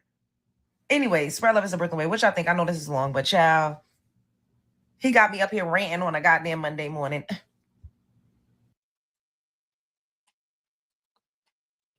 Okay, so that was the video. That was the Love Jones show right there. She was doing her little rant. And yeah, I mean, I concur. Many people, they want FBAs to go out there. They want us to crash out. They want us to be on the front line. But this is not our fight. Our fight is to clean up all the stuff that y'all can be complaining about. 1350. fatherless homes, all this other stuff, right? So we got to clean that stuff up. How could we be cleaning up the alleged degeneracy and the fatherless homes and the literacy rates? How could we clean that up if we're out in the street protesting ICE, potentially getting unalived? Yeah, I think we need to keep our black behinds home and handle our business there. But I do appreciate all of y'all that slid through watching this concurrently and that will be watching this on the replay, gang. I'm going to get ready to shut her down. But before I do that, I'm going to send y'all off the right way with a few visuals, and then we're going to wrap this thing up. And just to give you all a friendly reminder, it won't cost you a fee. The likes are free. Hit the notification bell if you want to stay abreast with the content. I'll be delivering more sporadic impromptu streams until I get a set and solid schedule. I'm trying to get a feel of when is the best time that my supporters come on and watch. Most of the people that support me are not even subbed to the channel, but hey, at least the viewership is viewing. So for that, I thank you.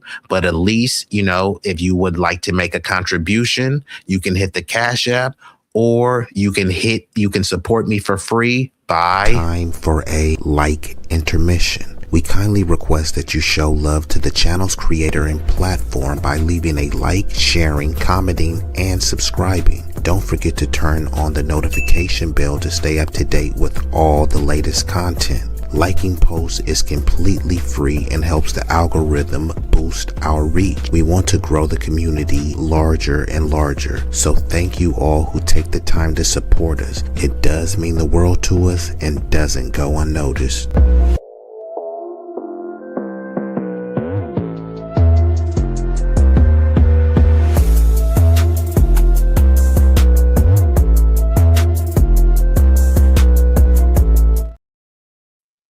And I also want to give a shout out to Jackie Gaines and also Vibrant. They were sharing the Cash App in the chat. But in case you didn't see that, You think it's about time you gave me my money? Where my money? I need cash. Please send that money. Please send that money. Please send that money. Where my money? I need cash. Where my money? I need cash. Where my money?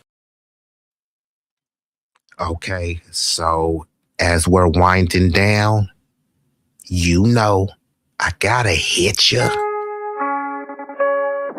Yeah. Hey.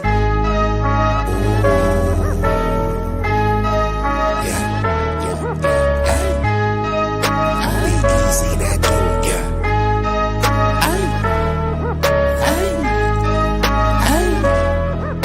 Shit so hot it's burning up. Just go ahead and turn this up. I bring the pain like an aftermath of a car wreck. It's a lot of niggas that say they real. To me, that shit is far-fetched. Them cats is pussy. They really is on some feminine stuff. If I ride up on them with the 40 ounces, it's the definition of adrenaline rush. What he do is sweet like cinnamon puffer. My niggas is rough like Willow Pass. Grew up out on Mary Mac, but I used to hang on Willow Pass. These birds that I roll with, outcasts and misfits. Better zip lips so you get hit when the fifth spit. Flatline in your pit. Trap habits is black magic, no voodoo. Get the bands like boo-coo. For the cocaine, they go cuckoo. Most these niggas is boo-boo, so I'm shitting on them like doo-doo. I can't fuck with y'all like tofu. I'm just saying, man, like Goku. Bad bitches at the house with me watching Netflix or Roku. Fuck them both at the same time, and I swear to God, it was so cool. Street legend, real boss, I call shots cause it's still saucy. I know some G's to the bike crack on shite racket and fly back out the mill. When they hear me flow, they say I be burning up, burning up. Cookie to the draw is what we burning up, burning up.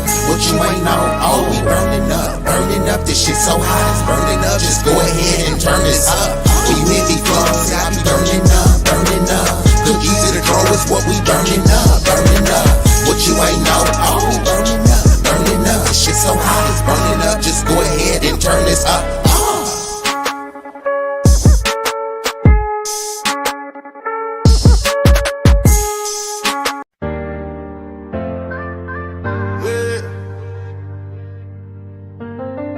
B-Eazy, that dude. B-Eazy, that dude. Yeah, they know the name. Stacking up the pay. paper, but having money ain't a thing. Standing on business, burning hotter than a flame. From the block to the ballroom, you gotta stand the rain. B-Eazy, that dude, yeah, they know the name. Stacking up the paper, but having money ain't a thing. Standing on business, burning hotter than a flame. From the block to the ballroom, you gotta stand the rain. B-Eazy, that dude, yeah, they know the name. Big Glock, B-Eazy, that dude.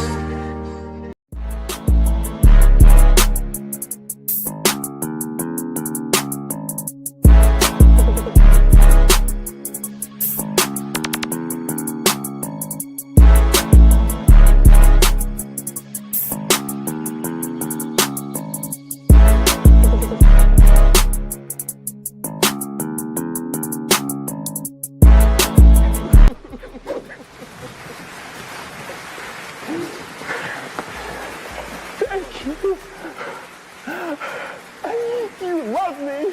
You really love me.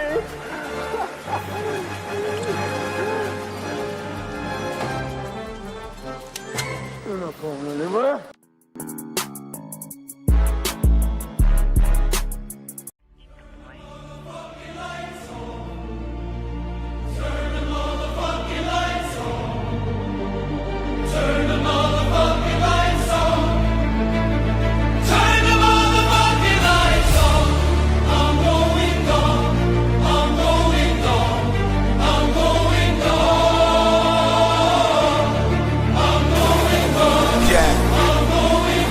Yeah.